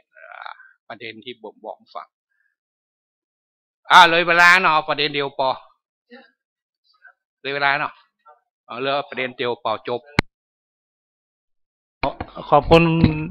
อาจารย์เกิดครับที่ได้มาขยายใจความประวัติครูบาเจ้าศรีวิจัยติ้งแต่งโดยเจ้าสุริยวงศ์ศิโรรสเป็นเจ้าเชื้อสายเจียงตุงครับขอหน่อยเจ้าคำจันนี่มันเจ้าธรรมดามันเป็นไฮโซเป็นเซเลบคนหนึ่งเจ้าศิริวงศ์คำจันเนี่ยแกโด่งดังมาได้เพราะว่าไอ้หมูที่อันชิกพูดไปเข้าคิดเนี่ยคือแต่ก่อนเรื่องชาดกเนี่ยมันมีแผลเอามาแต่งเป็นข้าวซอเด็ดขาดเพราะมันเป็นการประมาทกรรมพระเจ้าก็ชาดกนั้นมันยกออกในพระสูตรอย่าเนาะจัตกังเนี่ยถึงจะเอามาแต่งนอกพระไตรปิฎกที่ห้องพาหิระชาดกคือชาดกเป็นล้านนาแล้วไผ่กระบะกล้ามาเขียนเป็นนิยายแต่นี่มันมีหนานจำนวนหนึ่งมันฟิกไปเข้าคิดแต่ว่าความสามารถด้านแต่งทำข้าวมันติดไปมันก็ไปเขียนข้าวซอออกมาขายโดยอาศัยเนื้อเรื่องถึงบทของชาดกนะแต่ตัดส่วนเป็นชาดกสำคัญที่สุดออกคือสมุทานีคือเมื่ออันชาดกมาโจมมันจะบอกว่าเจ้าสุริยวงศ์นี้เจ้านี้มันไปเป็นพระเจ้าประเดียวอันนางเทวีนี่มันไปเป็นยโสธราปิมปาหนอน้อยอันนี้ไปเป็นคนนั้นส่วนผู้ร้ายนั่นน่ะมันมาเป็นโมกขลานะเฮ้ยอีกก็มีนะครับอย่างเรื่องบัวละวงมหาวงแต่งอ่อนโมกขลานะเป็นผู้ร้ายไอ้นานวันนี้มันก็ตัดส่วนนี้ออกแล้วก็เหลือข้าวซอทีนี้มันบางคนเขามาได้ล้ำไปหรอทีนี้ไอ้คนในศาสนาพูดก็แต่งข้าวซอขายนำโดยน้อยอ้ายใจเมืองเลนคนสันทรายเจ้าสุริวงศ์ก็เป็นคนมีฝีมือเราก็แต่งเจ้าสุริวงศ์ชื่อตัวมันคือคำตันเปิ้นเป็นมีไอ้ชื่อยศชื่อฐานันตระเนี่ยเจ้าสุริวงศ์เป็นเชื้อสายเจ้าหัวศีรษะเมืองเจตุงศีละสะเนี่ยโอรสก็คือศีโรรสเป็นตระกูลไม่งั้นเจ้าคำตันสุริยวงศ์หรือเจ้าสุริยวงศ์สุริยวงศ์คำตันศีโรรสเนี่ยแกว่าบ้านแกอยู่บ้านเจดีควันหายซึ่งมันบริบทหูคือบ้านไหนในเชียงใหม่แต่เป็นแกเป็นศรัทธาใหญ่ศรัทธาเก้าวัดสะเปานะครับบัดได้ขอเนี่ยขออ่านคำนำที่มันปรากฏในฉบับภาษาไทยนี่เพราะมันเอามาจากเวลาหน่อยและจะหันนะคำนำต้องเอาอ่านจากฉบับตัวนี้น้อยเดียวเนอะอาจารย์สำคัญแล้วเนี่ยกำนำการแต่งหนังสือได้เสียก็ดีถ้าจะเว้นเสียที่จะประฮือมีกำนำนั้นหันว่าดูบ่เพาะอันนี้กำไทยนะก็ซ้ำบ่ฮู้ว่าเป็นผู้ใดไผ่แต่งลิศนาขึ้นไว้เพราะฉะนั้นในเรื่องประวัติของท่านพระศรีวิจัยนี้ข้าพเจ้าสุริยวงศ์ศิโรรสตั้งบ้านเรือนอยู่บ้านเจดีควันในนครเชียงใหม่ได้รวบรวมและนี่สำคัญนะประโยคนี้สำคัญได้รวบรวมและสืบถามตามเหตุผลจากท่านพระศรีวิจัยตั้งแต่พระสูตรเมื่อปีเปิกญีเดือนเก้าขึ้น11ข้ามจุลศักราช1,240ตัวกลงคือตรงกับพระพุทธศักราช2,421นี่ไผ่บ่ต้องเถียงเลยเนอะว่าเกิดปี20เนี่ยเจ้าสุริวงศ์สัมภาษณ์จากครูบานี่คำนำเนี่ยสำคัญและกล่าวตามเรื่องราวที่เกิดขึ้นตามมีตามเกิดและกล่าวตามท่านที่ด้านได้ไปก่อสร้างและแฝงปฏิสังขรณ์ยังพระธาตุที่เขาลบตัวไปที่มีในมณฑลพายัพซึ่งเป็นการเหลือวิสัยของชนสามัญจะทำได้ตลอดถึงพระพุทธศักราช2472คือปีที่เขียนเนี่ยมีความพิสดารเนี่ยมันถือว่าเป็นชื่อของฉบับพิสดารของอาจารย์สมหมายเป็นจิตไงเนี่ยจากคำนำตัวนี้แหละ อยู่ในหนังสือเล่มนี้ข้าพเจ้ารับรองว่าถูกต้องกับต้นฉบับเดิมที่สุดบ้านเจดีย์ควันนครเชียงใหม่เจ้าสุริยวงศ์ศิโรโรจน์ผู้แต่ง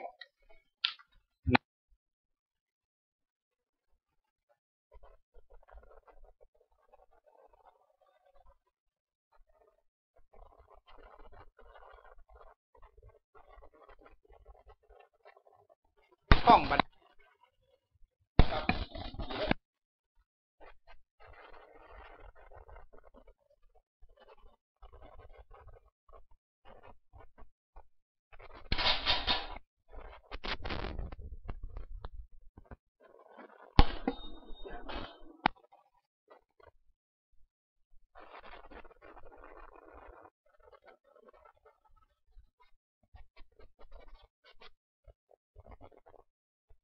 ครับก็ขอบคุณครับอาจารย์เกิกเพื่อมือเสียเวลาเนาะท่านผู้นำการเสวนาท่านต่อไปก็คือดร.ภักดิกุลนะครับปริญญาตรีโทเอกประวัติศาสตร์หมดเลยวันนี้อาจารย์ภักดิกุลจะมาอาจารย์ได้ไปอ่านหนังสือเล่มหนึ่งนะครับกำเดียวอาจารย์จะมาวิเคราะห์จะมาขยายความให้ฟังว่าหนังสือเล่มนี้เป็นจะได้พ้องหนังสือเล่มนี้พิมพ์เนื่องในโอกาสการจัดเสวนาครั้งที่1นะครับในที่ตรงสถาบันวิจัยสังคมครับเชิญครับอาจารย์ครับ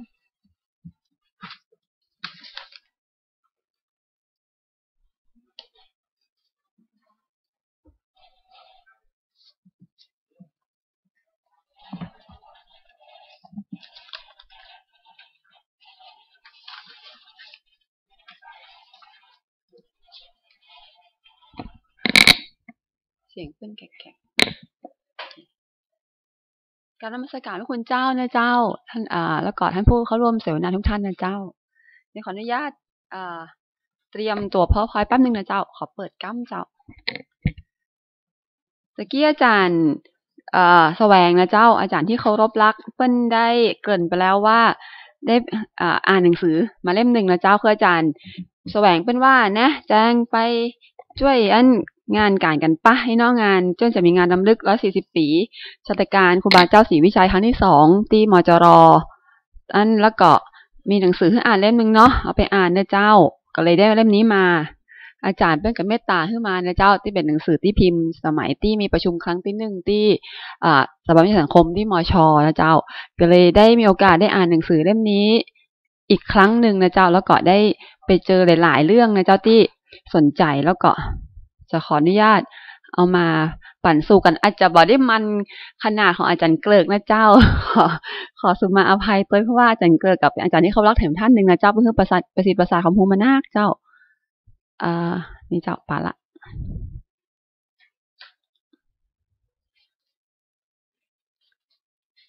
ขออนุญาตใช้กรรมนี้นะเจ้ากรรมรอยตามรอยงานศึกษาครูบาเจ้าศรีวิจัยนะเจ้าเนาะแปลกแต่จริงเจ้าเพราะว่าหลังจากได้ไปอ่านหนังสือเล่มนี้แล้วเนี่ยมีหลายๆเรื่องนะเจ้าบอกว่าทุกท่านได้มีเล่มนี้หรือยังเจ้าบางท่านอาจจะมีบางท่านอาจจะบ่มีนะเจ้าเล่มนี้เล่ม4 ปกเขียวไข่กาเนี่ยเจ้าตั้งในจะมีเนื้อหาอยู่หลายๆเรื่องนะเจ้าที่เกี่ยวข้องกับครูบาเจ้าศรีวิจัยซึ่งเป็นเล่มที่ได้เขียนรวบรวมนะเจ้าการเขียนบทความในหลายเรื่องเกี่ยวกับครูบาเจ้าศรีวิชัยแต่มีเรื่องหนึ่งที่อ่านแล้วเกิดแนวคิดเกิดความสนใจแล้วก็เอาไปกึศต่อนะเจ้าแต่แปลกแต่จริงคือว่าเป็นเรื่องเดียวกับที่อาจารย์เกลิกยกมาอู้คือเรื่องของประวัติฉบับพิสดารที่อาจารย์สมหมายนะเจ้าเป็นได้ปริวัติเอาไว้เป็นเรื่องแรกเจ้าที่หนังสือเล่มนี้ได้รวบรวมเอาไว้จากสารบัญนะเจ้าเป็นเรื่องแรกนะเจ้าเล่มนี้ไม่เขียนว่าครูบาประวัติครูบาเจ้าศรีวิชัยสิริวิชโยแบบพิสดารนะเจ้าพระดวงดีอินทสโมผู้เขียนคันลอกสมหมายเปรมจิตปริวัตินะเจ้าเล่มเดียวกันเนาะนะเจ้าเล่มนี้มาพอไปอ่านดูแล้วเนี่ยเห็นประเด็นอย่างหลายๆอย่างนะเจ้าที่คือไปศึกษาหรือว่าไปค้นต่อแห่งกรรมนะเจ้าขออนุญาตนะเจ้าขออู้ถึงตนบุญและคำว่าครูบาเนาะนะเจ้าครูบาเจ้าศรีวิชัยนะเจ้าหลังจากที่ไปอ่าน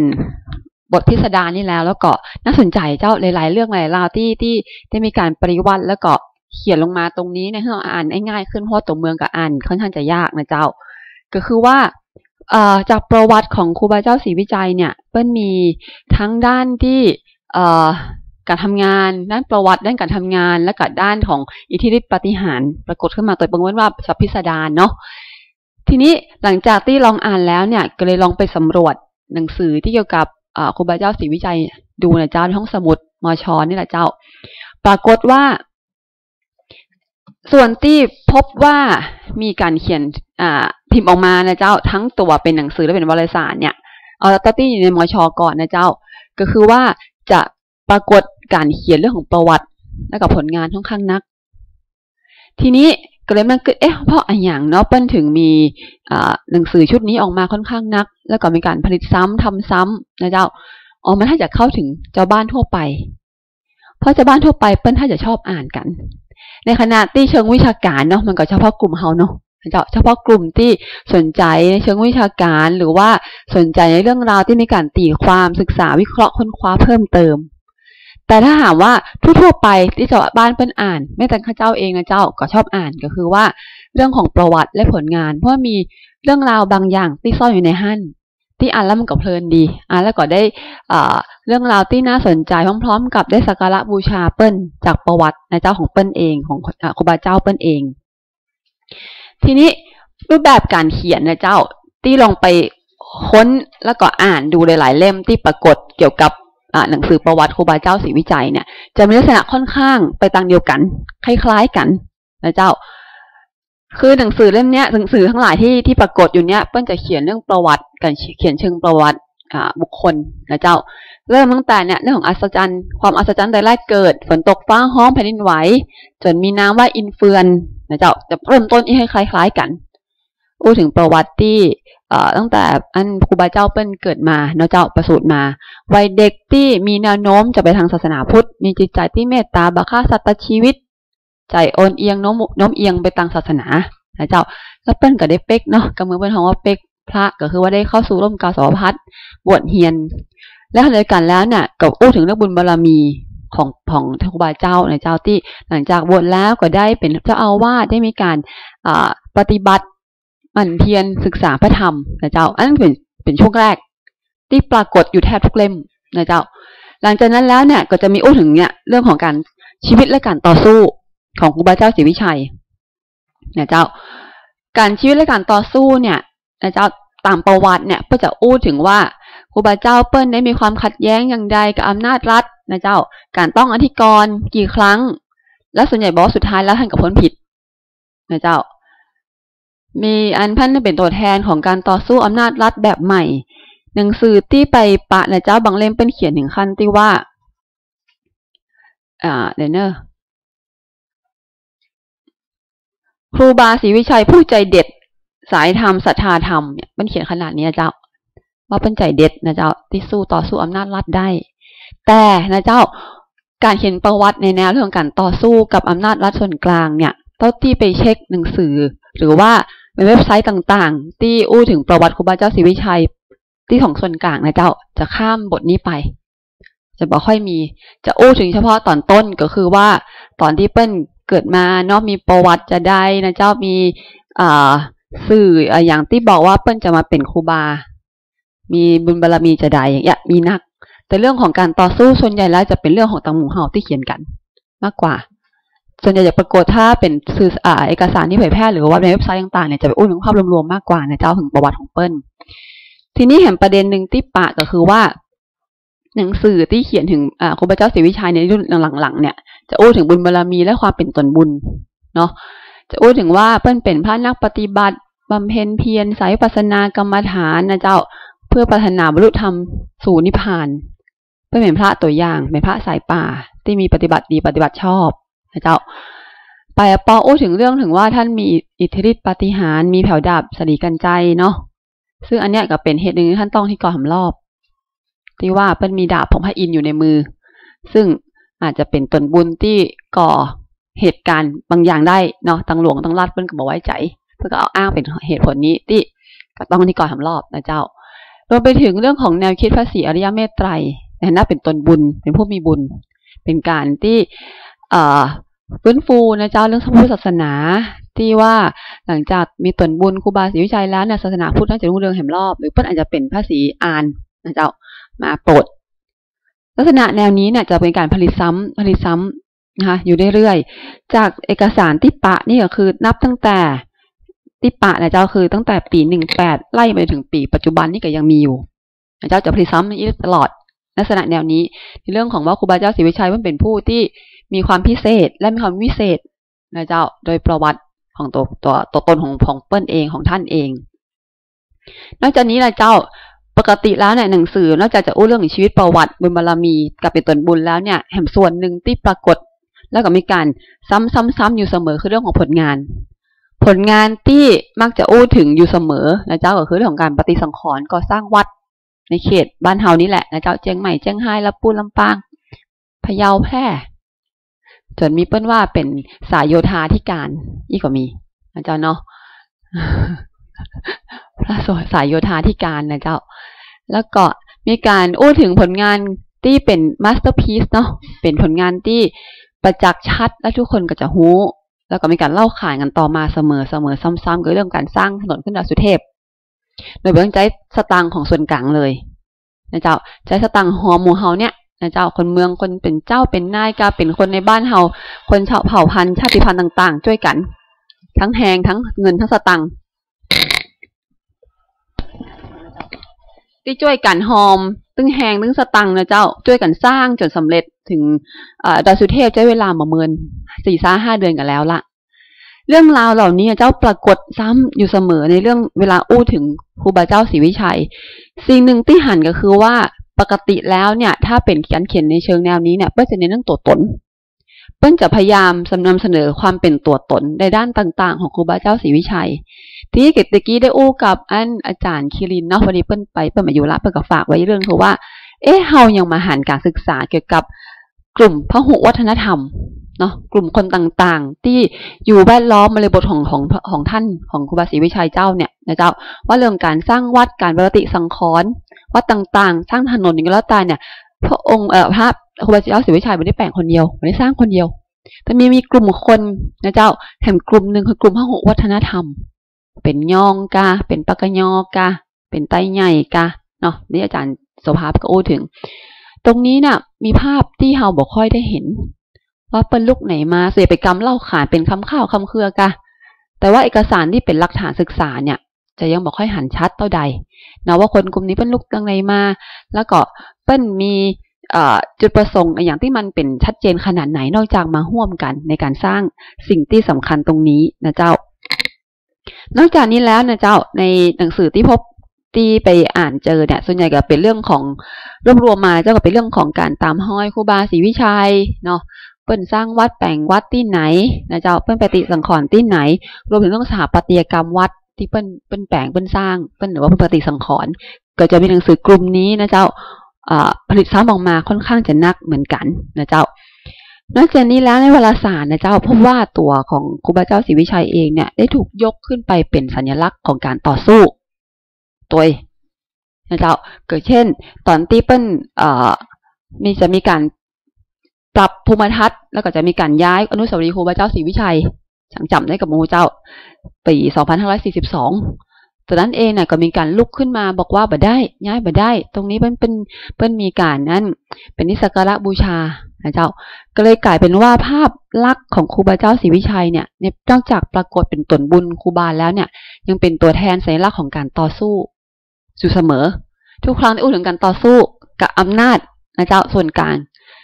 หลายๆครั้งเนี่ยเจ้าครูบาเจ้าศรีวิชัยจะถูกยกมาเป็นเหมือนกับตัวอย่างเป็นสัญลักษณ์นะเจ้าที่เราจะต้องร่วมแรงร่วมใจกันทีนี้หลังจากที่ไปลองไปอ่านแล้วไปค้นหนังสือหลายๆเล่มนะเจ้าปรากฏว่ามีประเด็นที่น่าสนใจนะเจ้าก็คือว่าถ้าไปอ่านประวัติของครูบาเจ้าศรีวิชัยแล้วเนี่ยถ้าเราแปลงใจเป็นกลางๆเนี่ยชีวิตและประวัติของท่านครูบาเจ้าศรีวิชัยเนี่ยมันมีสีสันนะเจ้ามีเรื่องราวหลายๆเรื่องที่มันน่าจะต่อยอดได้มันเลยถูกนำมาสร้างทำมาเขียนซ้ำนำมาผลิตหรือว่าการตีความใหม่ นะเจ้าถ้าในเชิงวิชาการถ้าในเชิงของการเขียนหนังสือทั่วๆไปนะเจ้าเหมือนหนังเรื่องหนึ่งโอ้ยง่ายตั้งแต่ครูบาเจ้าเปิ้นเกิดมาเนาะแล้วก็ใหญ่ขึ้นมาจากการต่อสู้เรื่องมรณภาพไปเนี่ยมันเหมือนกับหนังเป็นซีรีส์เป็นตอนนะเจ้าที่ลองอู้ถึงประเด็นเนาะยกเป็นประเด็นขึ้นมาช่วยกันกึศนะเจ้าว่าอาจารย์แสวงเป็นว่ามาอู้กันแล้วเขาก็มาเปิดฟลอร์เนาะมานั่งอู้เสวนากันว่าเขาจะมีประเด็นเพิ่มเติมจะใดประเด็นที่ลองกึศดูนะเจ้าแล้วนำเสนอคือว่าอย่างเช่นชีวิตและบทบาทที่มีสีสันของครูบาเจ้าศรีวิชัยเนี่ยไม่ได้มีการนำไปต่อยอดเป็นประเด็นอื่นอย่างพ้องเช่นเรื่องการเมืองเนี่ยครูบาเจ้าศรีวิชัยเนี่ยบอกเหมือนที่ได้รายงานที่อู้ไปแล้วเมื่อกี้เนาะว่าท่านเหมือนกับเป็นตัวแทนของนักสู้ท้องถิ่นนะเจ้าเป็นนักสู้ทางด้านการเมืองของท้องถิ่นบ้านเฮาส่วนใหญ่แล้วงานที่เอาไปต่อยอดหรือไปศึกษาต่อจะเป็นงานในเชิงของวิชาการค่อนข้างนักเรื่องของการเมืองการต่อสู้นะเจ้าเช่นการเกิดปรากฏการณ์งานต่อต้านอำนาจรัฐบาลส่วนกลางของสยามเนาะเดี๋ยวมันจะอู้ถึงนะเจ้าเรื่องของการออกพระราชบัญญัติทั้งคณะสงฆ์จากปกครองสงฆ์ปีรศ121รศ121จะประเด็นที่ถูกนำมาตีความนะเจ้าแล้ววิเคราะห์ถึงเรื่องของความขัดแย้งซึ่งประเด็นเนี้ยมันมีประเด็นที่เพิ่มแบบน้อยหนึ่งตอนที่ประชุมให้หนึ่งคืออาจารย์แคทเธอรีนบาวีเปิ้ลมาลองนะเจ้าเสนอแนวทางหนึ่งว่าปัญหาครูบาเจ้าศรีวิชัยเนี่ยแต่แล้วอยู่ที่พระราชบัญญัติปกครองสงฆ์นี้แต่กะก็ว่าเป็นพระราชบัญญัติฉบับอื่น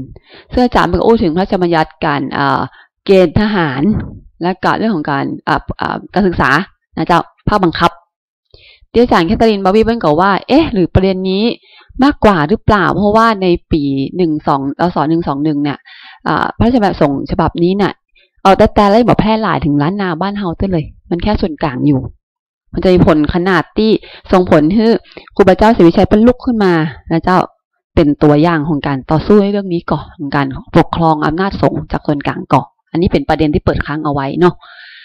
แล้วก่อนรวมไปถึงเรื่องแนวคิดตนบุญเพื่อต่อต้านอำนาจรัฐสยามอันนี้ค่อนข้างชัดในการยกเปิ้ลนะเจ้าขึ้นมาเป็นตนบุญเป็นครูบานะเจ้าเป็นผู้มีบุญที่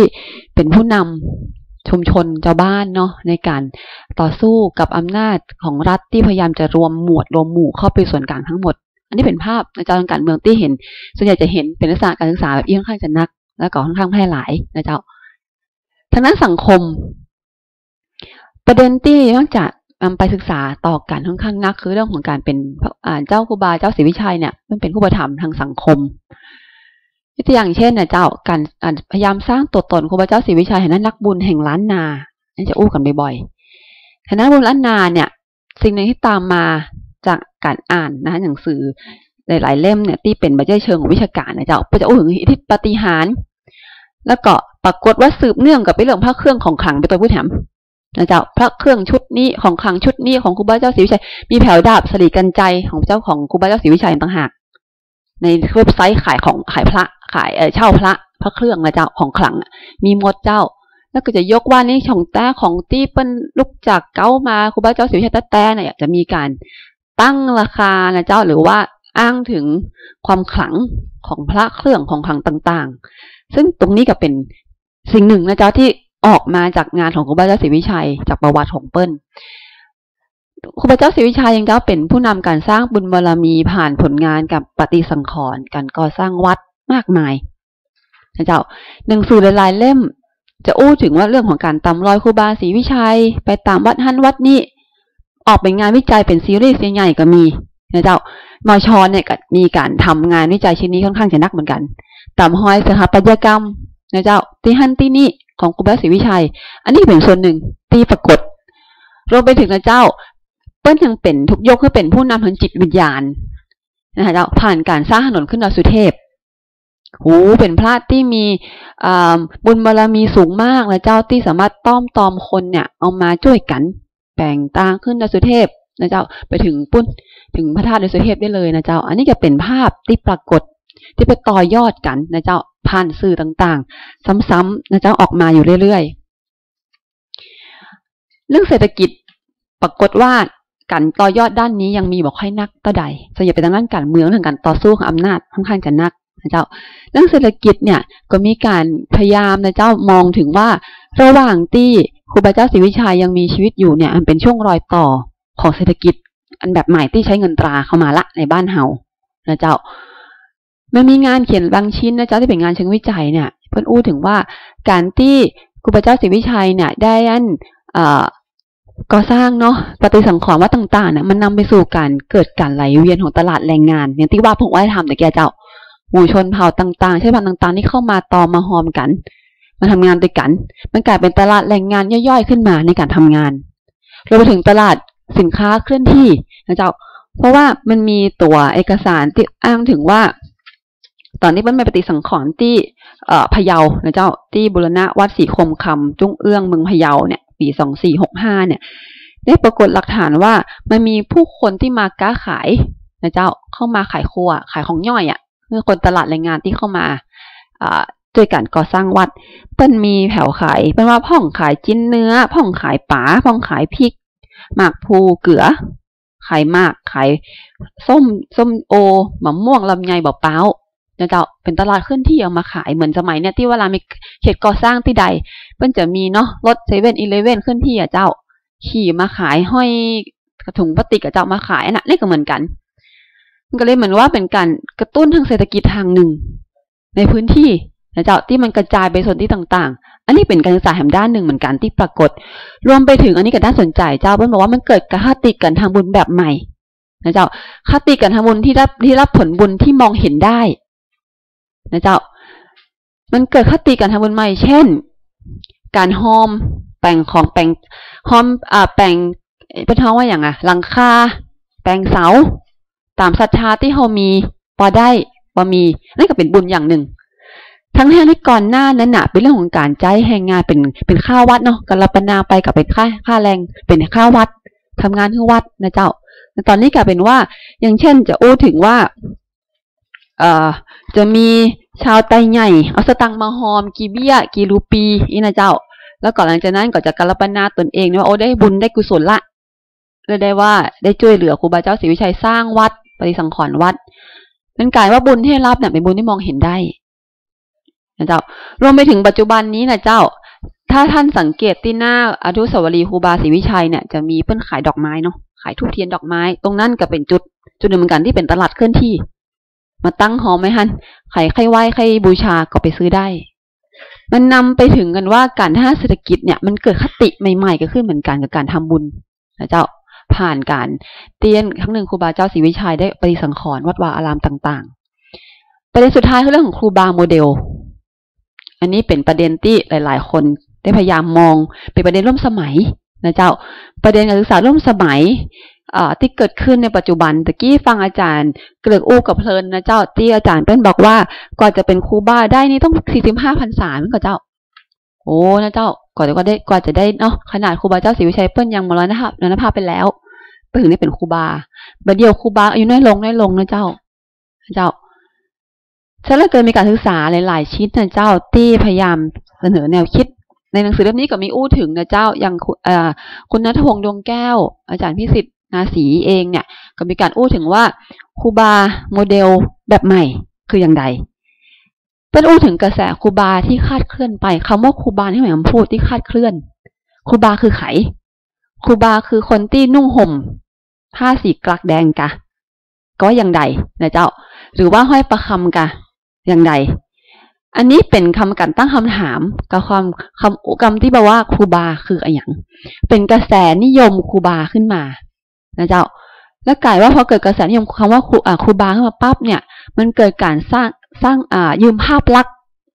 นะเจ้าการยืมภาพลักษณ์ยืมแบบของครูบาเจ้าศรีวิชัยตามผู้ที่มันปรากฏการถือพัดนกยุงกาการห้อยสร้อยประคำกากับไม่เต้ากามันกลายเป็นโมเดลใหม่ที่พระนะคะเจ้าได้ทำมาใจถ้าเกิดเป็นกำอู้เช่นครูบาอุกแก๊สเนาะก็มีกำอู้นี่เหมือนกันเนาะว่าเป็นจะได้นะเจ้าอันนี้คือที่ได้ไปลองศึกษานะเจ้าหลังจากที่ไปอ่านเรื่องหนึ่งที่ปรากฏในหนังสือเล่มนี้ลองไปศึกษาแล้วก็ไปลองค้นคว้าต่อก็ได้ประเด็นมาประมาณนี้เจ้าอาจจะขอใจเวลาเต้าอี้เพื่อคนต่อไปอาจจะคุณศิริศักดิ์เนาะจะได้บอกรบกวนเวลากันขอบพระคุณเจ้า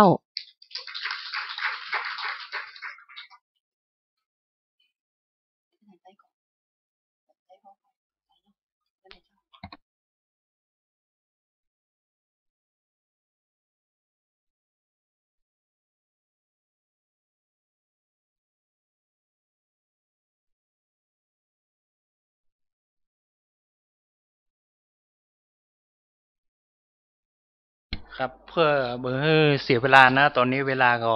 ใกล้เที่ยงขออาราธนานิมนต์ฉันเพลฟังก่อนเนาะครับเกียมไว้แล้วนะครับอยู่หลังนี่นะครับคุณศิริศักดิ์ได้ศึกษาบางเรื่องบางประเด็นที่จะนำเสนอวันนี้ด้วยเวลาจำกัดครับคุณศิริศักดิ์ได้มีเอกสารประกอบการอู้ตัวครับเจริญเลยครับขอบคุณครับครับกราบนมัสการพระคุณเจ้าครับแล้วก็กราบสวัสดีอาจารย์ทุกท่านนะครับแล้วก็ผู้เข้าร่วมสัมมนาทุกคนนะครับประเด็นที่ผมจะพูดวันนี้นะครับเรื่องกรรมฐานสมัยครูบาเจ้าศรีวิชัยนะครับอันนี้มันสืบเนื่องมาจากทุนวิจัยของกรมส่งเสริมกระทรวงวัฒนธรรมนะครับในปี59นะครับเรื่องกรรมฐานล้านนามีอาจารย์สง่านะครับเป็นผู้ร่วมวิจัยด้วยครับแล้วก็มีคุณธนิการนะครับอีกคนหนึ่ง3 คนนะครับทีนี้ครับเหตุผลที่ว่าทำไมเราต้องศึกษากรรมฐานโบราณล้านนาในลักษณะภาพรวมก่อนที่จะอนุมานลงมาว่ากรรมฐานในสมัยครูบาเจ้าศรีวิชัยนี่มีลักษณะยังไงนะครับก็เพราะว่าหนังสือเกี่ยวกับการสอนกรรมฐานของครูบาเจ้าศรีวิชัยเนี่ยครับมีน้อยมีอยู่เล่มเดียวนะครับก็คือกรรมฐานลอมนะครับซึ่งพิมพ์ตอนที่ท่านมาเป็นคำสอนคำเทศของท่านนะครับแล้วก็มีอยู่ไม่กี่บรรทัดที่พูดถึงเกี่ยวกับวิธีการปฏิบัติกรรมฐานเพราะฉะนั้นถ้าเราอยากจะรู้เรื่องเกี่ยวกับกรรมฐานของครูบาเจ้าศรีวิชัยก็ต้องศึกษาให้มันกว้างขึ้นขยายออกไปมากขึ้นนะครับแต่ว่าที่พูดวันนี้กรรมฐานของครูบาเจ้าศรีวิชัยนะครับมันเกิดขึ้นจากไม่แบบจุกละหุกนะครับเพราะว่าผมศึกษาอันนู้นมาก่อนแล้วก็ค่อยอนุมานมาถึงอันนี้นะครับไม่ได้ศึกษากรรมฐานครูบาเจ้าศรีวิชัยโดยตรงเลยนะครับทีนี้ผลจากการศึกษานี่มันน่าสนใจมากครับโดยกรรมฐานของโบราณล้านนาเนี่ยครับไม่ได้ที่จะเร่งรัดว่าคุณจะต้องบรรลุหรือว่าสำเร็จภายใน7 วัน5 วันหรือว่าชาตินี้แต่โดยวิธีการปฏิบัติกรรมฐานและก็หนังสือหรือปัปสากรรมฐานที่พูดถึงขั้นตอนการปฏิบัติกรรมฐานล้านนาเนี่ยครับ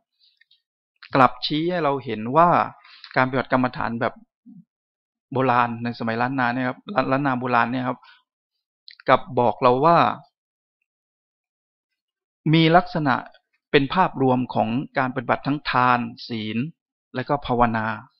นะครับแล้วก็ไม่ได้เร่งรัดว่าจะเอาในชาตินี้วันนี้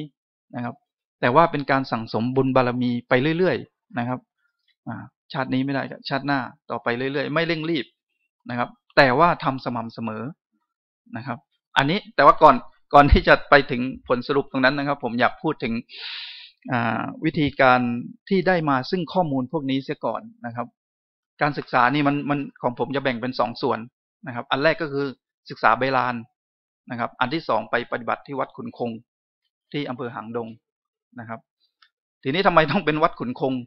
ก็สืบเนื่องมาจากก่อนหน้านั้นอีก 2-3 ปีครับผมได้ทุนวิจัยเรื่องหอไตรล้านนานะครับ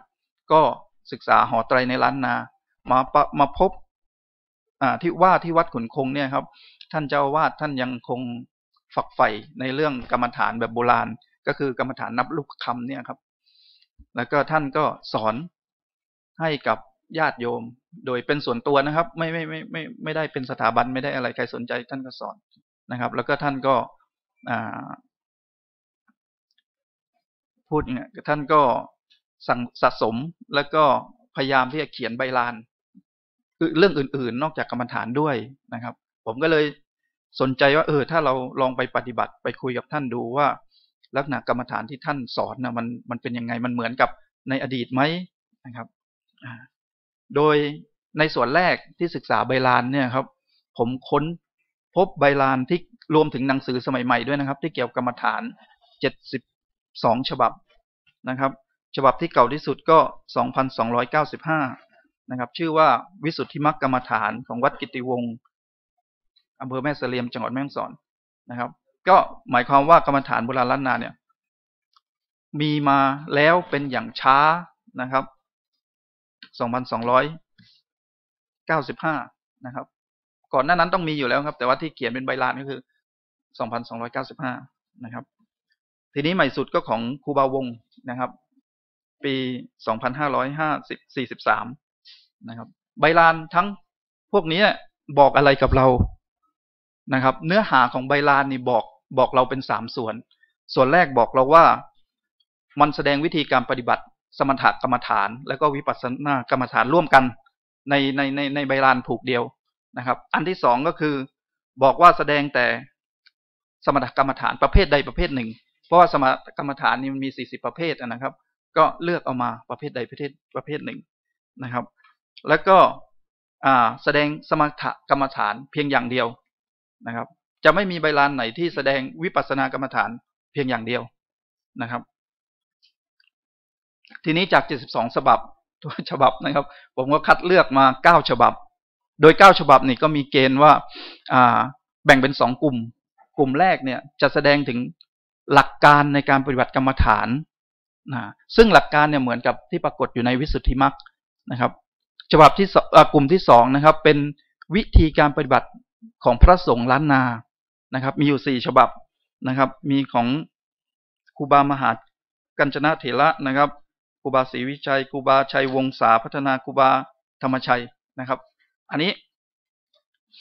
มันก็มีความน่าสนใจมันมีความแตกต่างกันระหว่าง2กลุ่มนี้นะครับกลุ่มแรกความโดดเด่นของวิธีการปฏิบัติกรรมฐานในกลุ่มแรกเนี่ยนะครับมันอยู่ตรงที่ว่ามันมีขั้นตอนการคิดไข้ครวญในธรรมก่อนคือเวลาเรานั่งสมาธินะครับก่อนที่เราหลังจากเสร็จพิธีกรรมอะไรเรียบร้อยแล้วนะครับในเบลานบอกว่าให้เรานั่งแล้วก็ไข้ครวญในบทกรรมฐานที่เราจะเอาเป็นคำบริกรรมนะครับไข้ครวญก่อนก็คือคำแปลครับคิดตามคำแปลนั้นพอสักพักหนึ่งถึงจะนับลูกประคำถึงจะนั่งอันนี้ในใบลานนะครับแต่พอมาในกลุ่มที่2ที่พูดถึงวิธีการปฏิบัติของพระสงฆ์ในล้านนานะครับกลับปรากฏว่าขั้นตอนนี้ไม่มีไปเน้นอยู่ที่การบริกรรมคำบริกรรมพร้อมกับนับลูกประคำนะครับ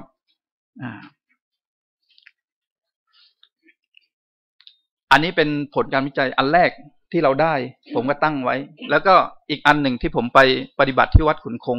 นะครับพอไปปฏิบัติที่วัดขุนคงเนี่ยครับเจ้าอาวาสท่านก็บอกว่าปฏิบัติอย่างเดียวไม่ได้ต้องแปลใบลานก่อนท่านก็ปฏิวัติใบลานผมก็นั่งพิมพ์นั่งคุยกับท่านนะครับ2เรื่องนะครับก็คือปั๊บหนังสือไหว้พระถือศีลปฏิบัติกรรมฐาน1เรื่องนะครับแล้วก็เรื่องลักษณะศีลทานภาวนาแลอีก1เรื่องแรกนี่น่าสนใจตรงที่มันมีคำไหว้ต่างๆประกอบอยู่ตอนท้ายนะครับแล้วคำไหว้เนี่ยครับมันมีลักษณะเหมือนกับของวัชรยานนะครับก็เป็นถึงขั้นขนาดยอมตายเพื่อที่จะปฏิบัติทำอะไรสักอย่างนึงครับคือยอมสละชีวิตเลยครับเช่นคำไหว้ไม่บาปอันนี้ก็น่าสนใจครับก็คือพอเราสวดคำนี้ครับบาปกรรมทั้งหมดที่เรามีที่เคยทำมาเนี่ยก็จะโดนเผาไหม้ไปมันเหมือนกับของวัชรยานมากกว่านะครับมันก็เป็นข้อสังเกตว่าพุทธศาสนาแบบล้านนาเนี่ยครับอาจจะมีเชื้อหรือว่าอาจจะได้รับอิทธิพลมาจากของวัชรยานบ้างก็ได้นะครับ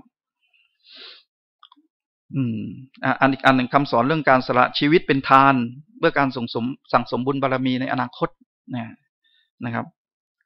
เรื่องที่2ก็คือลักษณะศีลทานภาวนาอันนี้เป็นเอกสารที่ท่านเจ้าวาดเอามาประยุกต์ใช้ในการสอน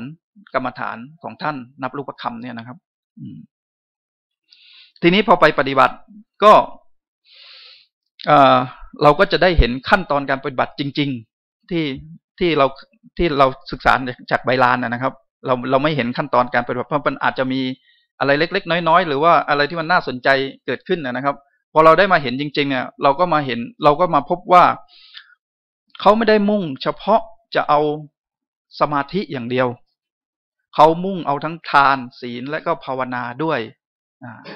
แล้วหนำซ้ำยังมีการใช้คาถานะครับเพื่อที่จะกำกับทุกอิริยาบถตั้งแต่ตอนเข้าวัดจนกระทั่งตอนออกวัดพอเข้าวัดมาปั๊บก็มีคาถาอีกคาถาหนึ่งที่ว่าถอดรองเท้าก่อนเข้าวัดให้ว่าคาถานี้ไปไหว้พระไปวางดอกไม้ให้ไหว้คาถานี้ทั้งหมดนี้เพื่อให้เกิดผมวิเคราะห์นะครับเพื่อให้เกิดสติขึ้นก่อนที่จะทำอะไรดำเนินอิริยาบถอะไรทำอะไรไปในวัดอย่างเงี้ยครับให้มันมีสติเกิดขึ้นนะครับแล้วก็เหมือนกับมีลักษณะคล้ายกับการปฏิบัติที่ปรากฏอยู่ในไบลานนะครับก็คือว่าไม่เน้นการคิดกระบวนการคิดไข้ครวญพิจารณาธรรมก่อนที่จะนับรูปคำแต่เน้นเรื่องการบริกรรมนะครับเมื่อเอาทั้งหมดมาประยุกต์กันมารวมกันเข้านะครับผมก็พบว่าการปฏิบัติกรรมฐานของโบราณล้านนาเนี่ยนะครับมันเป็นการสั่งสมบารมีจริงๆครับและก็เป็นการพัฒนาตนด้วยนะครับพัฒนาตนด้วยทานศีลภาวนานะครับไม่เร่งรีบช้าๆนะครับผมคิดว่ามันเป็นการกระทำบุญส่วนหนึ่งในรูปแบบของการศึกษาและปฏิบัติเพื่อทำลายความเห็นแก่ตัวให้หมดนะครับอันนี้คือที่ผมได้ศึกษามาทีนี้พอขมวดเข้าในการปฏิบัติกรรมฐานของครูบาเจ้าศรีวิชัยเนี่ยครับเราก็พบว่าของครูบาท่านเนี่ยนะครับมีที่มาคล้ายกับกรรมฐานโบราณล้านนาเหมือนกันเลยอันเดียวกันเลยลากอันเดียวกันเลยนะครับแล้วก็สืบไปได้ถึงคัมภีร์วิสุทธิมรรคเหมือนกันนะครับแล้วก็มีส่วนที่คล้ายกับกรรมฐานของครูบามหากัญจนาเถระวัดสูงเม่นมากนะครับ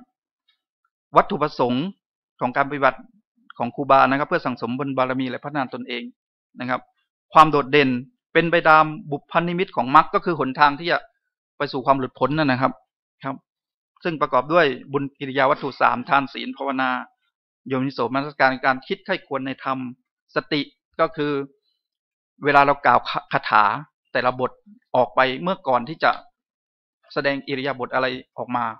นะครับสมาธิความนอบน้อมนะครับแล้วก็ความเพียรมันต้องอาศัยความเพียรมากนะครับหมวดกรรมฐานที่ครูบาท่านเลือกใช้นะครับเพราะกับสมถกรรมฐานมีทั้ง40หมวดนะครับและก็หมวดที่ท่านเลือกใช้มันก็ซ้ำๆกับหมวดที่ปรากฏในพระสงฆ์รูปอื่นเลือกใช้ด้วยนะครับก็คือพุทธคุณ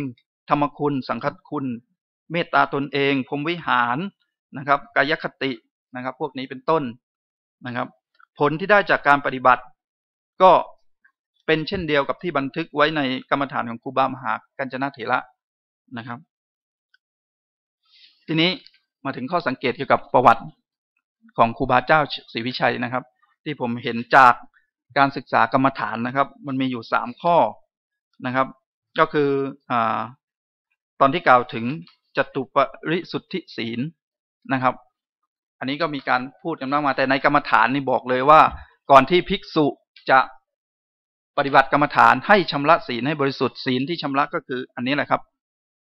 ก็มันหมายความว่าภิกขุในล้านนาทั่วไปก่อนที่จะปฏิบัติเนี่ยคือภิกขุในล้านนาทั่วไปรวมถึงครูบาเจ้าศรีวิชัยด้วยนะครับท่านก็ถือศีลอันนี้แหละครับศีล4เนี่ยครับที่ว่ากันเนี่ยครับแล้วก็อีกอันหนึ่งที่ท่านตอบตอนที่ไปต้องอธิกรณ์ในกรุงเทพนะครับปฏิสังขายโยอัจฉยมาและอิติปิโสอันนี้ก็แสดงถึงลักษณะการทำกรรมฐานอย่างหนึ่งเหมือนกันนะครับเป็นการบริโภคปัจจัยด้วยการพิจารณานะครับแล้วก็อันหนึ่งน่าสนใจก็คือคำเพ่งบุญของครูบาเจ้าศรีวิชัยนะครับที่ในกรรมฐานล้อม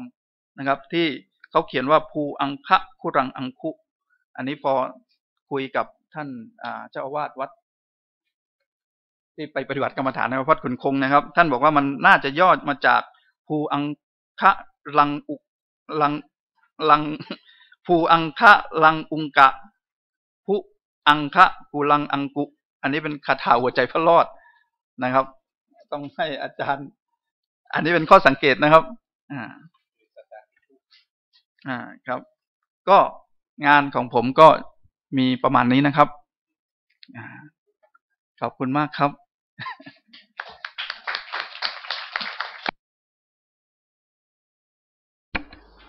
ครับก็ขอบคุณ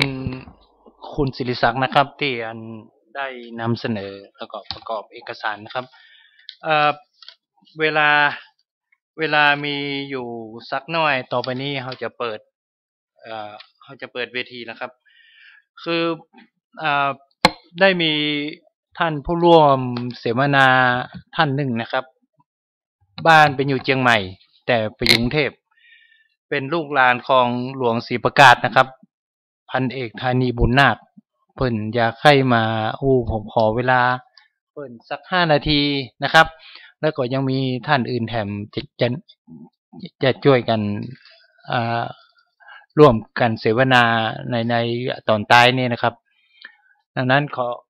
เชิญพันเอกธานีเอาตรงโต๊ะท่านเลยก็ได้ครับขอนิมนต์ฉันเพลครับ ใกล้เวลาเนาะครับสำหรับคุณเจ้ากำเดียวอันต่อครับ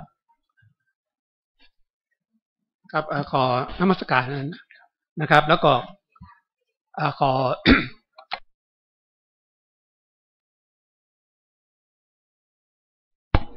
ต่อนะฮะต่อ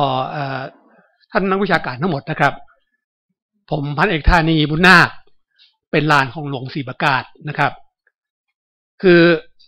ตั้งแต่น้อยผมได้สัมผัสกับข้อมูลเกี่ยวกับครูบาศรีวิจัยเนี่ยมาตั้งแต่ราวๆ2504นะฮะคือที่บ้านเนี่ยก็ทำหนังสือเล่มหนึ่งที่เขียนโดยคุณหลวงสงวน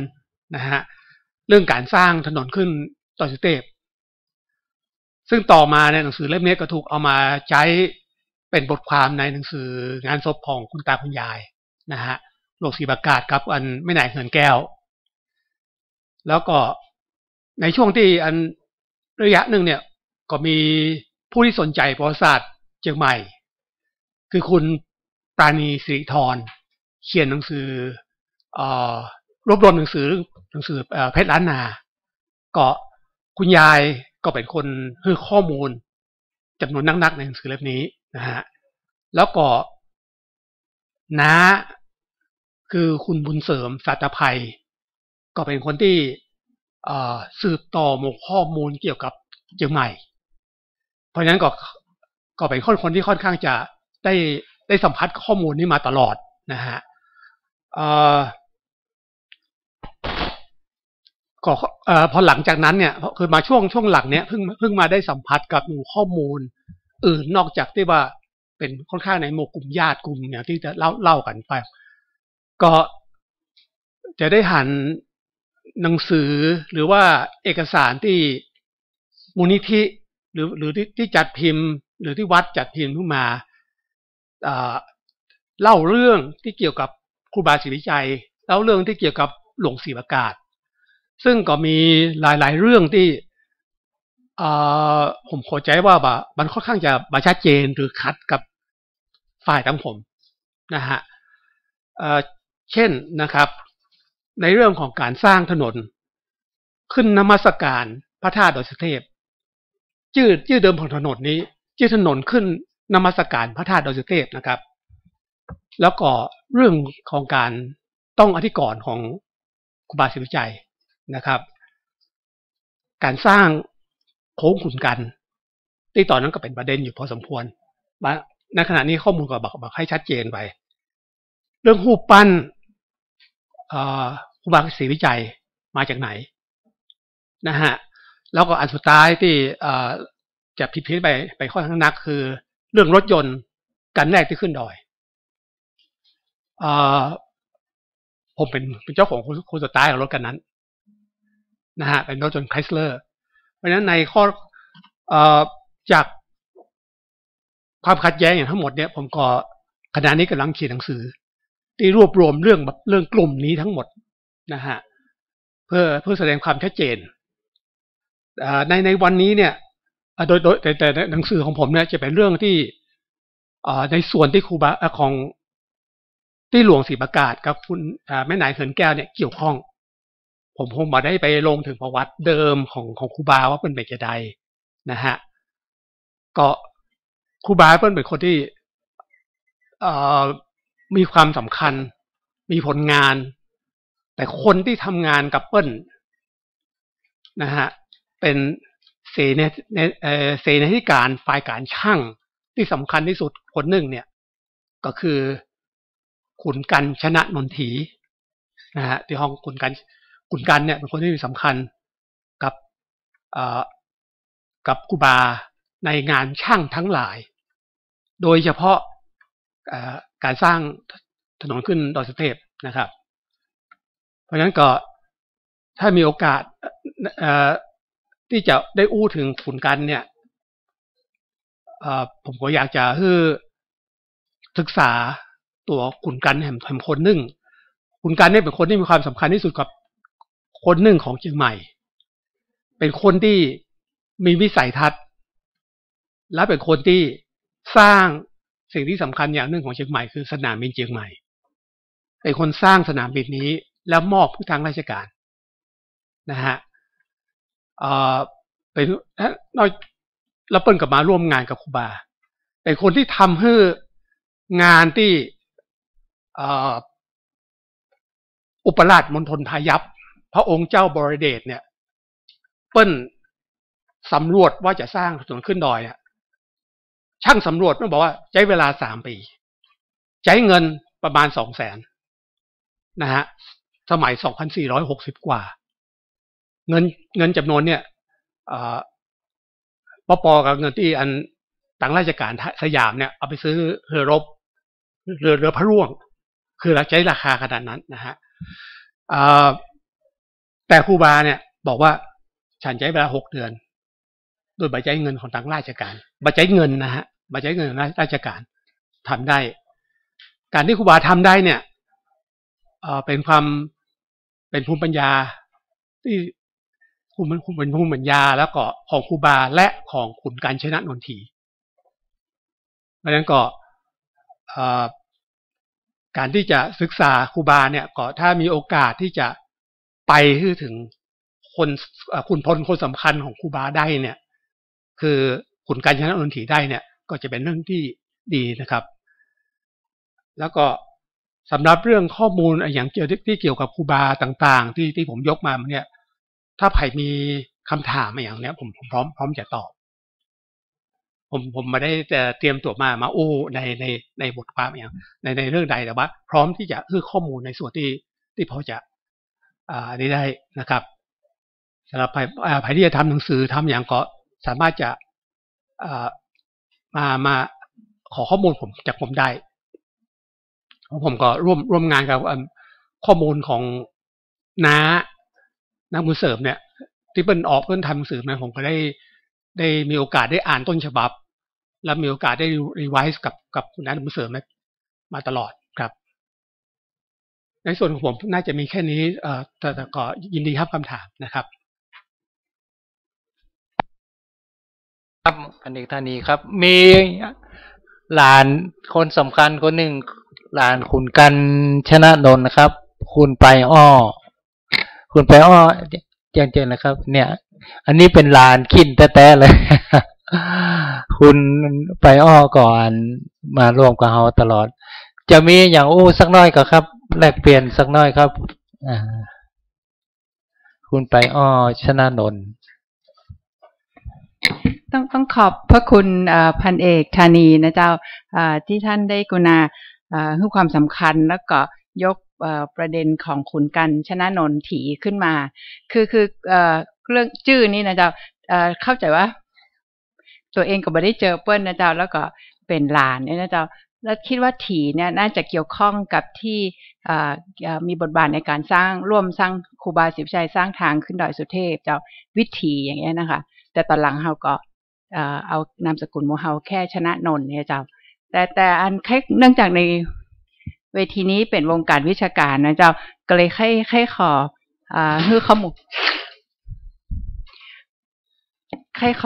ลนิดหน่อยเกี่ยวกับ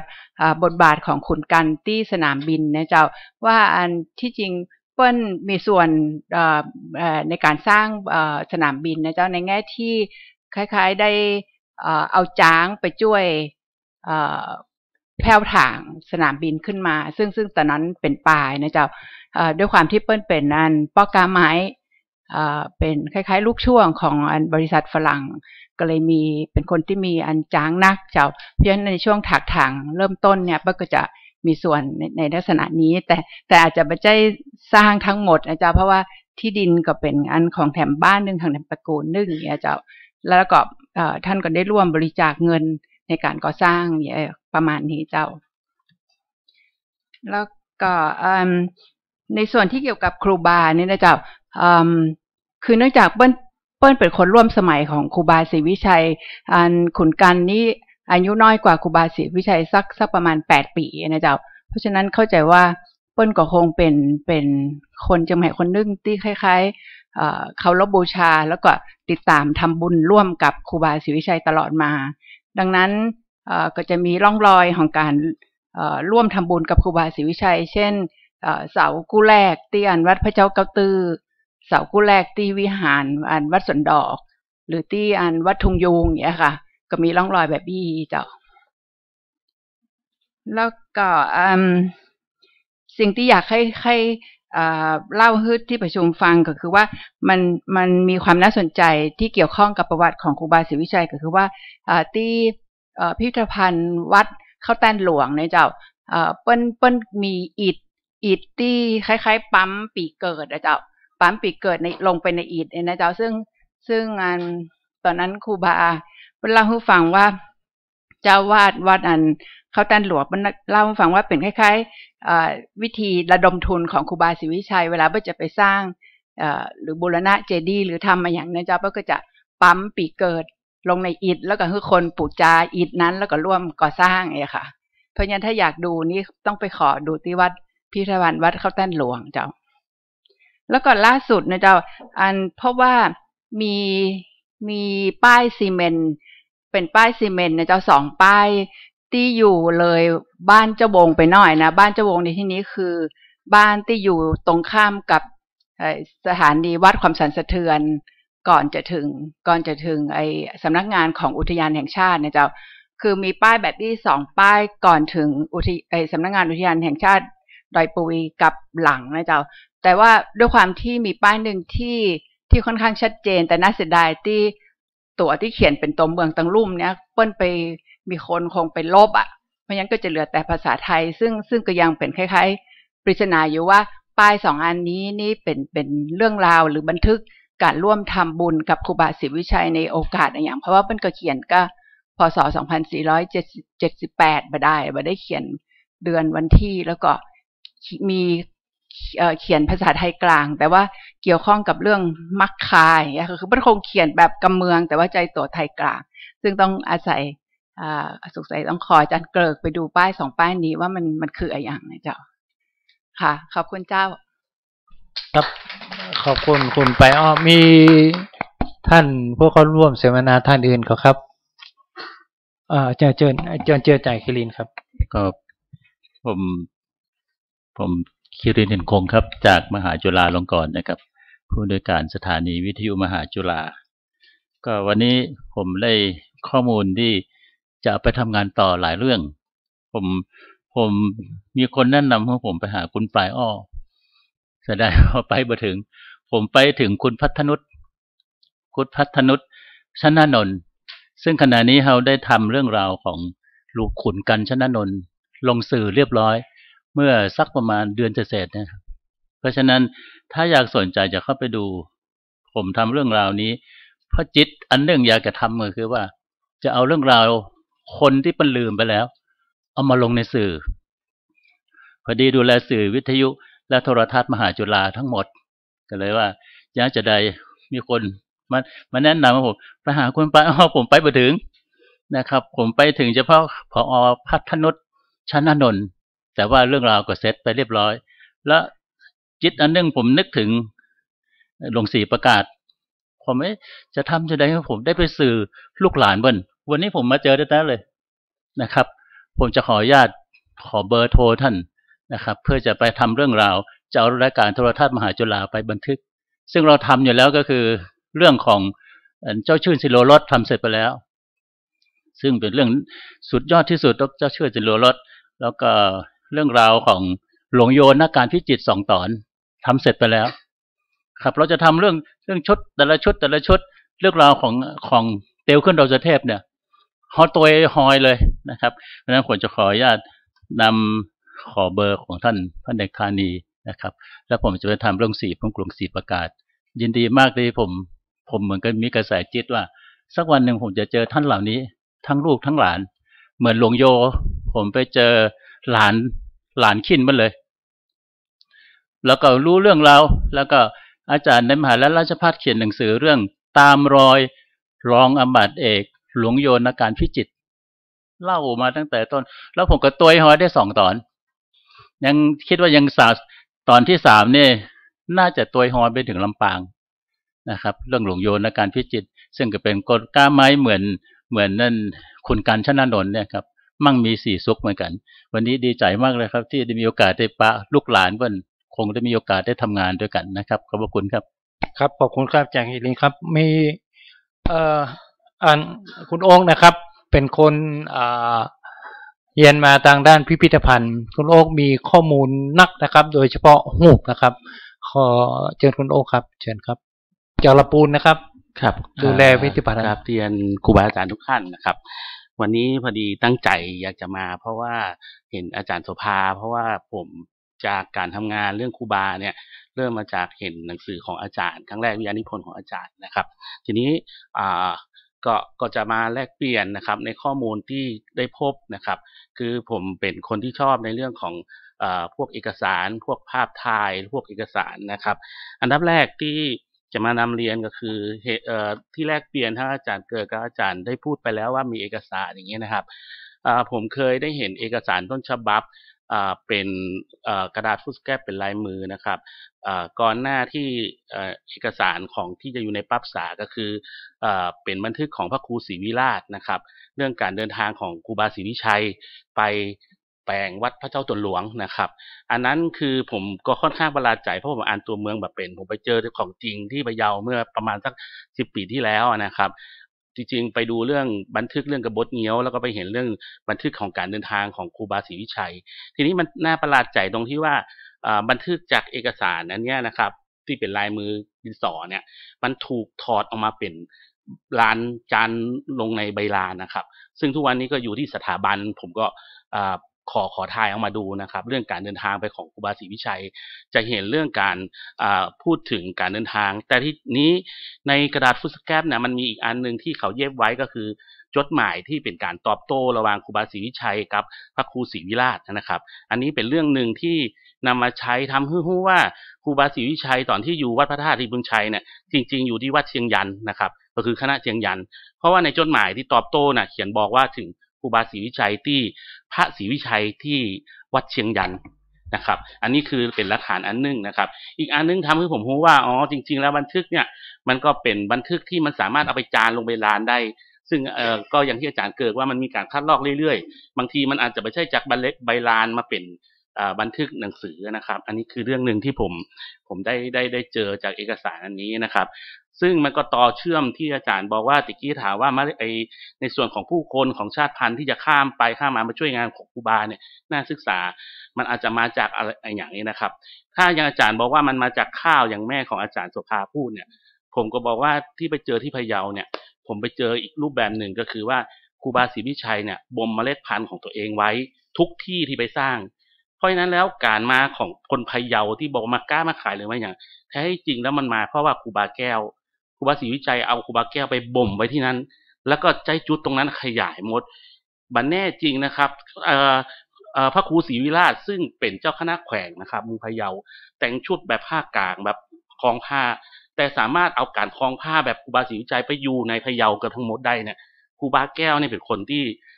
ที่สามารถอันหนึ่งไปพร้อมๆกับข้าวที่อาจารย์ว่านะครับคือเรื่องเล่าของ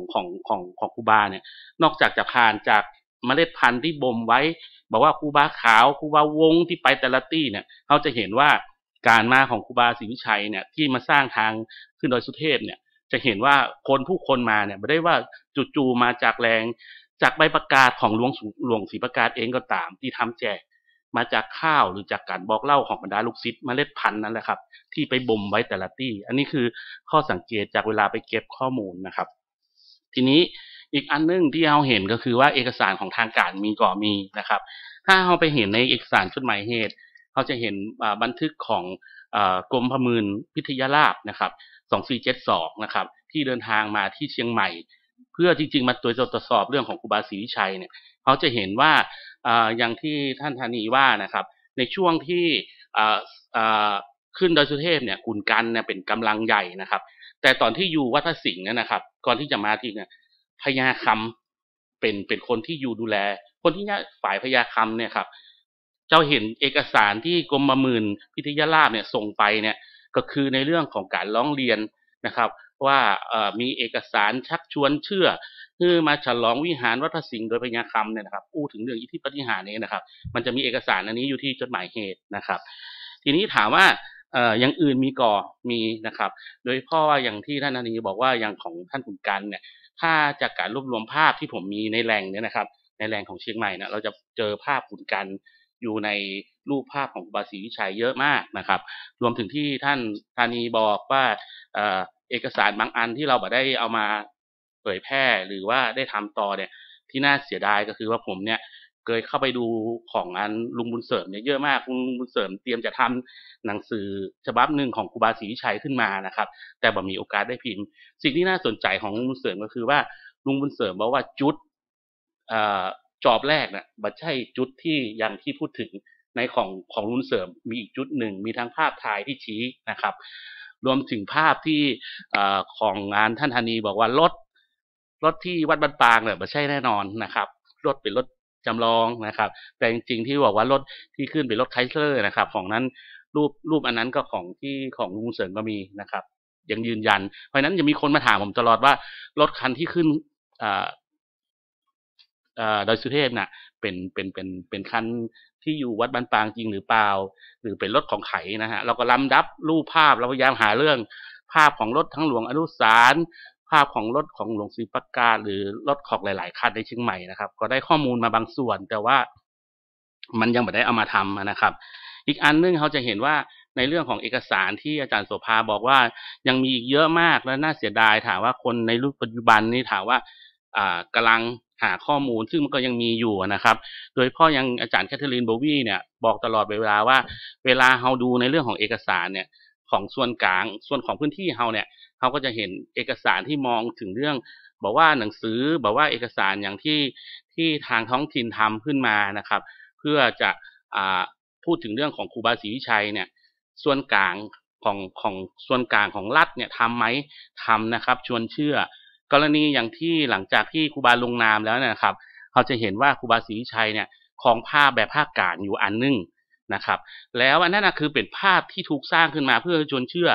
แล้วไปถ่ายที่โรงเรียนที่สอนแบบกระทรวงศึกษาหรือกระทรวงธรรมการนะครับนั่นหมายถึงว่าครูบายอมรับแล้วนะครับว่าจะต้องแต่งกายแบบนั้นและสนับสนุนการศึกษาแบบนั้นภาพนั้นถูกนำมานำเสนอซึ่งสุดท้ายก็มาทบเถียงว่าครูบาเคยครองผ้าแบบผ้ากาดหรือไม่นะครับอันนี้เกิดเห็นเป็นประเด็นหนึ่งส่วนเอกสารที่มองว่า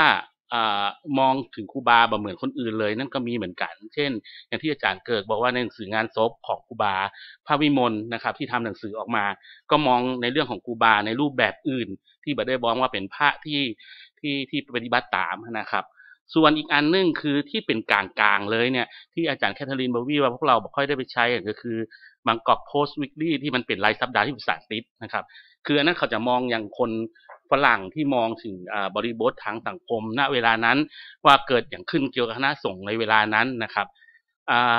ผมก็พอจะสรุปได้ว่าจริงๆแล้วเนี่ยเรื่องราวเหล่านี้มันยังมีข้อมูลอีกเยอะหนึ่งทางการที่เคลื่อนไปแบบใช้สื่อนะครับถ้าเขาจำได้ยังถ้าบอกว่าอาจารย์โสภาบอกว่าเข้าไปหรือว่าอย่างไปเนี่ยเขาจะเห็นอีกอันหนึ่งคือภาพถ่ายของเอ็มธนากะเนี่ย ถูกทำขึ้นมาเพื่อไปทุกที่เนี่ยเขาจะเห็นภาพ2แรงใหญ่ๆนะครับที่ครูบาศรีวิชัยถ่ายไว้เยอะๆก็คือ1ฐานที่มั่นก็คือวัดพระสิงห์ในเชียงใหม่กับที่วัดพระเจ้าตนหลวงที่พะเยาเขาจะเห็นนะครับแต่ภาพที่เขาเห็นเนี่ยเชื่อครับว่าจริงๆแล้วเป็น1เท่าของทั้งหมดอีก3เท่า3เท่านั้นหมายถึงว่าอย่างภาพหนึ่งที่เราเคยเห็นนะครับครูบาศรีวิชัยเนี่ยถ่าย3ช็อตนะครับเลือกเอาช็อตที่ดีที่สุดผมเคยเห็นทั้ง3ช็อตนะครับครูบาศรีวิชัยภาพจริงเชื่อไหมครับว่าสมัยนั้นมีการรีทัชแล้วครูบาศรีวิชัยเนี่ยโอ้โหแบบหน้าตานี่แบบไปแล้วนะครับคือป่วยตอนช่วงหลังๆเนี่ยแต่มีการรีทัชครูบาขึ้นหน้าตึงหน้าสดแล้วก็นำภาพเหล่านั้นเนี่ยไปจริงๆผมก็เลยบอกว่ามันมีกระบวนการที่ทำเรื่องนี้แต่ไม่ได้มองว่าครูบาเป็นคนแบบนี้อย่างนะครับยังแต่ว่าครูบาเพิ่นเป็นพระธรรมดาแต่ว่ามีกลุ่มคนที่ขับเคลื่อนอย่างเงี้ยในกลุ่มคนที่อาจารย์บอกว่ามีทั้งกลุ่มนักธุรกิจรุ่นใหม่กลุ่มที่จะพร้อมที่จะทำเรื่องการเมืองหรือว่าในกลุ่มเจ้านายนะครับเขาก็จะมองเรื่องกลุ่มต่างๆซึ่งประเด็นที่อาจารย์พูดก็น่าสนใจเรื่องกลุ่มชาติพันธุ์นะครับรวมถึงที่อาจารย์ธนีบอกว่ามีทั้งกลุ่มคนที่เข้ามาช่วยบอกว่าคุณกันบอกว่าพญาคำบอกว่าอย่างหลายๆคนที่เข้ามาทำเคลื่อนไหวในลำพูนก็จะเป็นเจ้านานบุญมีอย่างเงี้ยนะครับหรือเจ้าจักรคามเองเชียงใหม่ก็หลายเจ้าอยู่ก็มีอยู่นะครับอันนี้คือก็สรุปว่าเรื่องเอกสารหรือเรื่องอะไรต่างๆเนี่ยครับยังพอมีหรือแม้กระทั่งจะไปการเมืองเองเขาก็ต้องถามตลปัดดำรงธรรมหรือว่าตลปัดคณะราษฎรอย่างเงี้ยครับคือบางทีมันพูดแล้วมันไปกันเยอะแต่ว่ากำลังจะบอกว่าจริงๆมันยังมีเนื้อหาที่มันลงรายละเอียดไปได้ทำงานกันอีกครับขอบคุณครับอย่างน้อยวันนี้ก็ได้มาเจออาจารย์โสภาซึ่งได้เคยได้อ่านหนังสืออาจารย์แล้วมาเป็นแรงบันดาลใจที่ทำหนังสือนะครับผมขอบคุณครับครับก็เดี๋ยวอาจารย์เกิดจะเติมแบบสักหน่อย2 นาทีจะขอ2 นาทีขอฝากเรื่องไอ้ยางกับครูบาแล้วก็สิ่งที่มรดกที่แต่ละชาติพันธุ์ได้รับจากครูบาเหมือนกันคนเมืองเฮายังได้อย่างครูบานึกกำไว้ปรมี30ตัดเนี่ยพระเกศาครูบาเนี่ยนะยันปรมี30ตัดก็เป็นไขมันเอาก็ได้มาอีกแต่มีคนยังกระเลียงโพงนะฮะคือโปที่ติดตามครูบามาจากเมืองตากครูวันนี้เขามาตั้งบ้านเฮือนตกอยู่ที่บ้านห้วยบักวัดอำเภอจอมทองเป็นหมู่ที่มาช่วยครูบาสร้างต่างเนี่ยหมู่นี้ได้มรดกจากครูบาเป็นปากไม้ยามีได้อยู่5 ปากแล้วครูวันเนี่ยเขาแปลงยาหมดเนี่ยแล้วไปขายผู้วันพุธวันพัดที่กาดต้นดูที่อันสังกะแปงที่อันวัดอย่างวัดปะตานอย่างเช่นปาก1เนี่ยก็คือคำทั้ง5ก็มีองเต่าคำคือเต่าเหลืองตึงเครือคำสุรปิดคำนาดคำแล้วก็บะข้าหัวคำเป็นยาฝนแก้พิษอันนี้ยกตัวอย่างครูบาสอนแม้กระทั่งวิธีจะเอามอกอีเนอะครูบาคือแปลงไม้หมอกมามอกอีแล้วบักลงมอกอีแล้วเขาไปตัดปากยาที่มัดเข้าเอาตอกมัดเนี่ยก็จะวัดเอานะแล้วถามว่าไข่ซอสครูบาสอนสืบกันมา3 เจนคนล่าสุดนี่ชื่อมันเป็นไทยละชื่อปู่พูดมันดึงมาขายยาฮะนะแล้วก็เตียวขายยาอยู่อันนี้คือมรดกที่มันกินได้ใจได้ที่ยังได้รับจากครูบาศรีวิจัยไปซึ่งเขาก็บอกค่อยสนใจว่าครูบามีหูเรื่องยาตัวเองเปิ้นปล่อยจากซิกมาเป็นหมอยาละอย่างเดียนหมู่ดอยแต่ของหูเนาะอันนี้ผมฝากไว้ว่าเนี่ยจะศึกษาเนี่ยเรื่องคนบริบทแวดล้อมครูบาเนี่ยกับมรดกโกค่าครูบาเนี่ยก็ยังมีพื้นที่คือลาดตระเวนมีข้อมูลด้วยเก็บแบบนักนะครับโอเคครับขอบคุณอาจารย์เกิดครับเดี๋ยวอาจารย์โสภาจะเพิ่มเติมอย่างครับเชิญเลยครับขอ1 นาทีเจ้าอย่างแรกเลยต้องขอบพระคุณทุกคนเลยที่มาให้ข้อมูลโดยเฉพาะครอบครัวของหลวงศรีประกาศแล้วก็ขุนกันเพราะว่าสมัยตัวเองทำวิทยานิพนธ์นี่บ่ฮู้จะหันหน้าไปทางใดซึ่งข้อมูลเหล่านี้เป็นข้อมูลชั้นต้นที่ดีที่สุดนะฮะแล้วก็คนที่มาวันนี้โชคดีมากๆที่ว่าแหล่งข้อมูลมาถึงด้วยตัวเองอันนี้ อย่างที่หนึ่งที่จะขอบคุณอย่างที่สองก็คือว่าฟังทั้งหมดแล้วเนี่ยสิ่งที่ตัวเองได้ในวันนี้ก็คือครูบาศรีวิชัยจะกลายเป็นวาทกรรมจะถูกผลิตซ้ำในทุกรูปแบบอย่างขอโทษจำชื่อไปได้ที่อู้ถึงรูปภาพเนี่ยรูปถ่ายเนี่ยน่าสนใจที่สุดรูปถ่ายตั้งแต่ยุคแรกของครูบา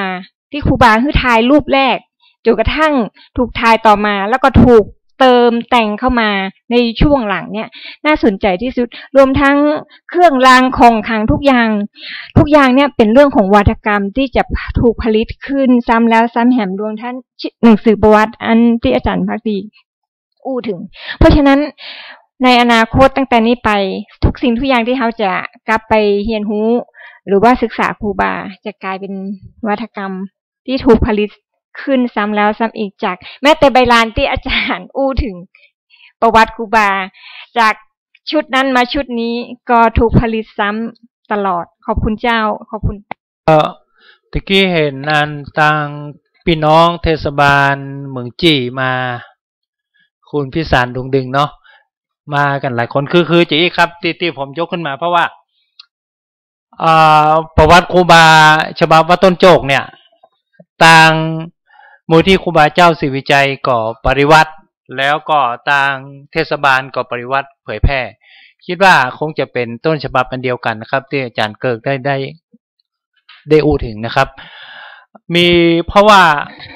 อาจารย์โสภาก่อคนเชื้อสายเมืองจี้นะครับแล้วก่อตั้งเมืองจี้เนี่ยครูบาภาพเฮาก็ฮู้อยู่ว่าเป็นแหล่งสำนักปริยัติหลังครูบาได้ถึงแก่มรณภาพเนี่ยมีคนเพียรกันนักผมว่าแสดงว่าวัดต้นโจกเนี่ยเป็นแหล่งตะกศิลาแห่งหนึ่งนะครับในแถบทางใต้ของเมืองลำพูนนะครับมีอย่างจะเพิ่มเติมพ่องครับเกี่ยวกับประวัติครูบาครับ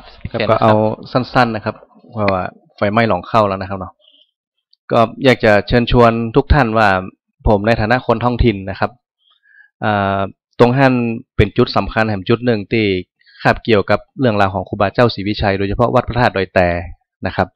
ซึ่งหมู่เฮาคงเข้าใจความสำคัญดีอยู่ละนะครับแต่ว่าในปัจจุบันเนี้ยเมื่อปีที่ล่วงมานะครับได้จัด140 ปีล้ำลึกถึงผมอู้กำเล่นกับทุกเจ้าที่ท่านว่าศิษย์เก่าดีเด่นของดอยแต่นะครับเป็นครั้งแรกในตั้งแต่เปิ่นไปเฮียนกรรมฐานจนถึงวาระมาบุเดียวนะครับยังไม่เคยมีใครจัดทั้งเปิ่นเตือนะครับครั้งนั้นก็ได้รับเมตตาธรรมจากท่านเจ้าคณะจังหวัดลำพูนเชียงใหม่แม่ฮ่องสอนฝ่ายธรรมยุทธไปเป็นประธานสงฆ์นะครับตอนแรกจัดกันเล่นๆมาได้นะครับจัดกัน450จะขึ้นไปสวดปรมี30 แต่พอดีเรื่องราวมันไปถึงหูของพระเถระผู้ใหญ่นะครับก็เลยกลายเป็นงานทักษิณานุปทานแห่รูปเหมือนกลายเป็นจ้าเป็นหน้าเป็นเหียนะครับก็อยากจะเชิญชวนว่าตรงท่านเป็นจุดสำคัญแต่ว่าพอถึงเวลาอย่างเงี้ยครับก็จะมีกะขี้นกขี้หนูไม่ค่อยมีใครได้ไปให้ความสำคัญให้ไปความสนใจนะครับแห่งจุดหนึ่งก็คือวัดต้นโชกซึ่งอย่างที่อาจารย์แสวงว่าไปเป็นแหล่งตะกศิลาสำคัญเป็นห้องว่าแหล่งตะกศิลาแห่งลุ่มน้ำแม่ทาช่วงที่4นะครับซึ่งก็ยังมีคัมภีร์มีเอกสารโบราณที่ทรงคุณค่าอยู่ที่ท่านแห่งนักผมกับสถาบันวิจัยสังคมมช.นะครับโดยการประสานงานของไอวิชัดประธานราชนะครับรองปลัดเทศบาลบ้านที่ได้เข้าพื้นที่เนี่ยไปประมาณบ่ถึง%มั้งครับที่เหลือยังคงมีมรดกที่สำคัญที่น่าช่วยกันแปรอนุรักษ์สืบค้นแล้วก็ดูแลมากมายนะครับก็เนื่องจากว่าที่ท่านมีครูบาดวงสุวรรณโนซึ่งถือว่าเป็นเพื่อนสหธรรมิกของครูบาเจ้าศรีวิชัยที่ร่วมสมัยในตอนมีชีวิตอยู่นะครับแต่เป็นรุ่นน้องนะครับกับครูบากาบอภิวังโสนะครับก็ลองฝากประเด็นไว้ว่าเผื่อท่านที่มีความสนใจจะศึกษานะครับครับผมว่าเวลาไม่น้อยแต่ข้อมูลที่จะอู้กันแถมมีนักนะครับผมคิดว่าเอามาอาจารย์สุภาจะเพิ่มสักน้อยก็ครับเรื่องเกี่ยวกับวิญญาณนิพนธ์ที่เล่มนั้นที่อาจารย์โสภาเคยปรารภไว้นะครับสักน้อยบอกว่าจะอู้ว่าเนี่ยการจะทำเอกสารการจะพิมพ์อาจารย์โสภาว่าใดเกี่ยวกับวิญญาณนิพนธ์เพราะว่าวิญญาณนิพนธ์นี้อาจารย์ผมแค่ถามผมสงสัยมาเมินแล้วอาจารย์เกิดฟังไปเด้อผมมันอีกคลิกอยู่ในใจเมินผมเคยได้ยินครูบาตนใหม่ตนเก่ารุ่นสมัยใหม่เนี่ยเพิ่นบอกไปนั่งสมาธิอดน้ำอดข้าวบอกเข้านิโรธแบบเบ้าครูบาศรีวิจัยนะในเอกสารมันมีแท้ก็ กรรมฐานครูบาอย่างนั้นน่ะนะว่ามันมีแต่ก่อนหรือว่าเป็นอ้างมาเฉยๆครับในผมใส่เมินละของครูบานี่มันใจแต่มีแต่มีทุเจ้าตนหนึ่งที่วัดแถวดอยสะเก็ดเนี่ยพิมพ์เป็นหนังสือตัวม่วงมาเลยวิธีเข้านิโรธไว้แต่บอกว่าเอาไหนมาบอกว่าแกไปเอาไหนมาแต่แกเขียนเป็นแล้วก็พิมพ์เป็นเล่มไว้เป็นตัวเมืองเนี่ยประมาณ80 ปีได้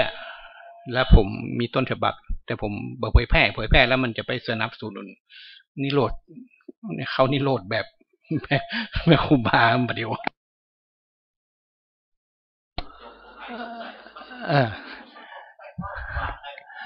มีแถมสักท่านก็ครับ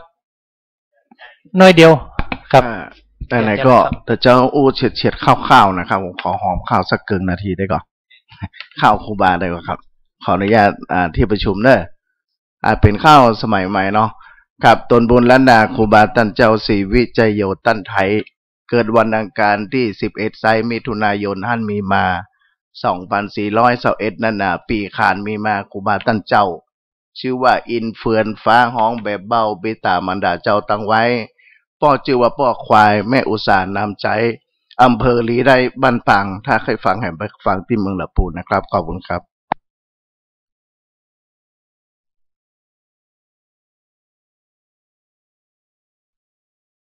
พอสมควรกับเวลาที่เขาได้ตั้งไว้เนาะแต่เลยไปนิด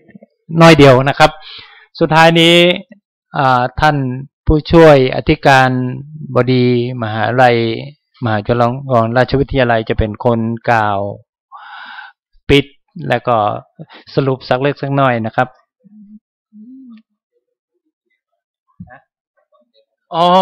มอบเกียมแล้ว มีการมอบของที่ระลึกกันกับวิทยากรถึง3 ท่านนะครับขอเชิญอาจารย์เกิกตั้งหน้าอาจารย์ภักดีกุลนะครับแล้วก็จะขอเชิญนันกรรมการมูลนิธิครูบาเจ้าศรีวิจัยนะครับท่านเฉลิมชัยวรพุทธิพงศ์นะครับอดีตรองผู้ว่าจังหวัดลำพูนนะครับเป็นคนมอบของที่ระลึกในนามของมูลนิธิของเฮานะครับเชิญแล้วครับท่านเฉลิมชัยครับ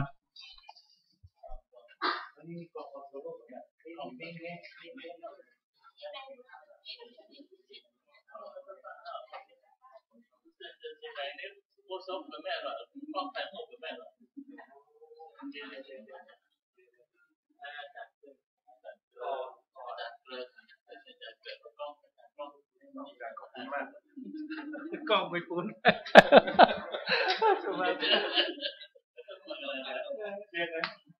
ตั้งใดเนี่ยมุมใดเนี่ยเชื่อตามด้วยเนี่ยเล่มนั่นอะไรเล่มนั่นอะไรเล่มนี้ยังไม่ได้เสื้อนี่หรอกโอเคเนี่ยมันเป็นเกี่ยว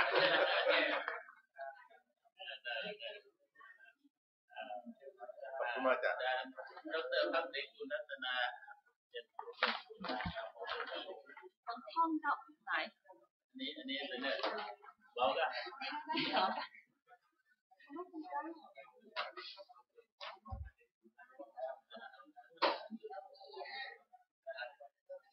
ขอเชิญในฐานะตัวแทนสมาคมชาวลำพูนครับที่เป็นเจ้าของสื่อนี้ออกมาจากกรุงเทพนะครับนักปนัดบอกเพื่ออาจารย์และนี่กันเดี๋ยว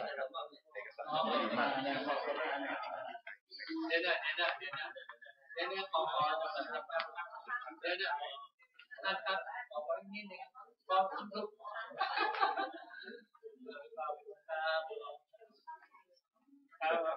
การนี้การปฏิบัติธรรมรัก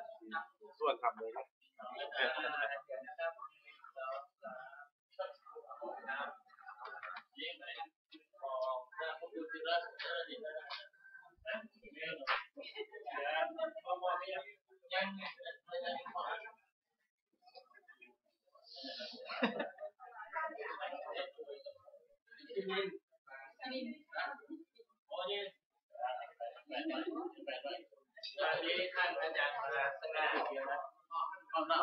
ข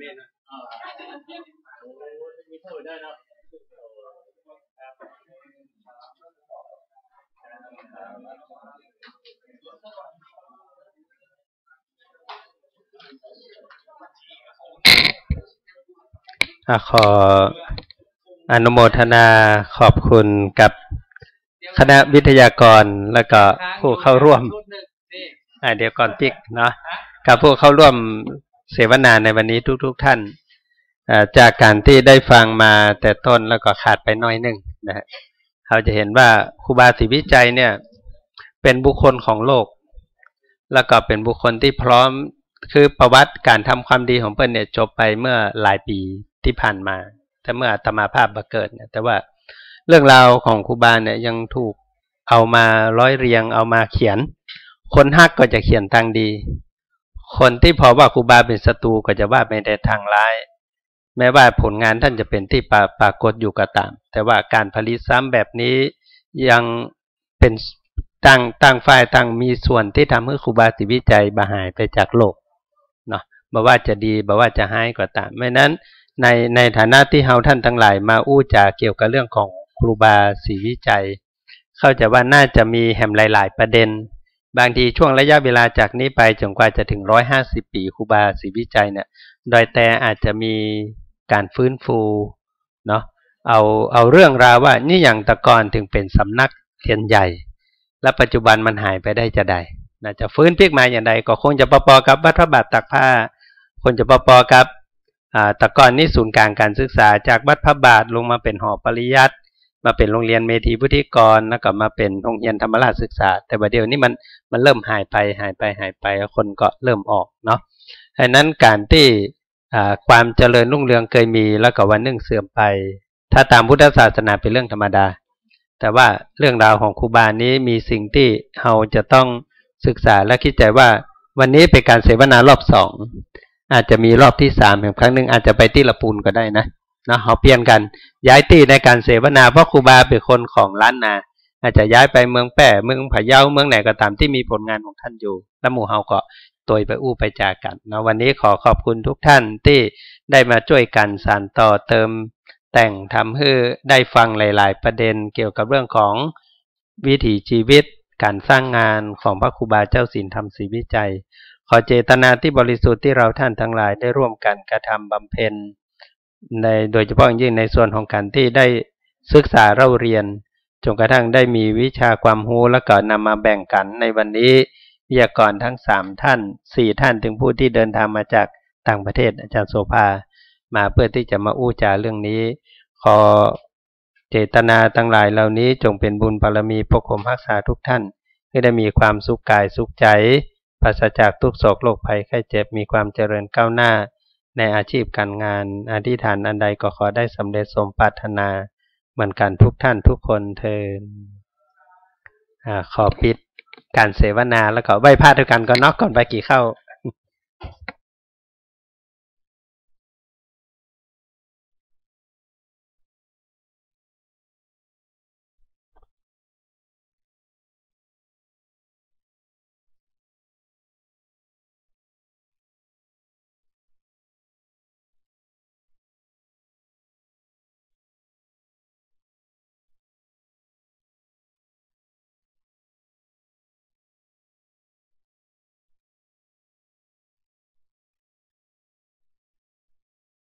ขอได้รูปรวมกันตรงนี้กั๊มเนาะแล้วก็มีข่าวแจ้งกับทุกท่านว่าประเด็นสุดท้ายที่อาจารย์ศิริศักดิ์ได้กล่าวก็คือเรื่องกรรมฐานครูบามูลนิธิสถาบันครูบาศรีวิจัยประกาศว่าแผงห้องหลวงควงครูบาแต่แล้วเฮาแผงวิหารน้อยเอาไว้เป็นที่เฮียนกรรมฐานของครูบาและเป็นที่ปฏิบัติธรรมอยู่ที่ใกล้ๆอนุสาวรีย์นะตอนนี้กำลังจะมุงหลังคาเนาะถ้าผ่านไปผ่านมาเจิญแวะเนาะจะแวะพอหรือว่าแวะหอมก็ได้เนอะ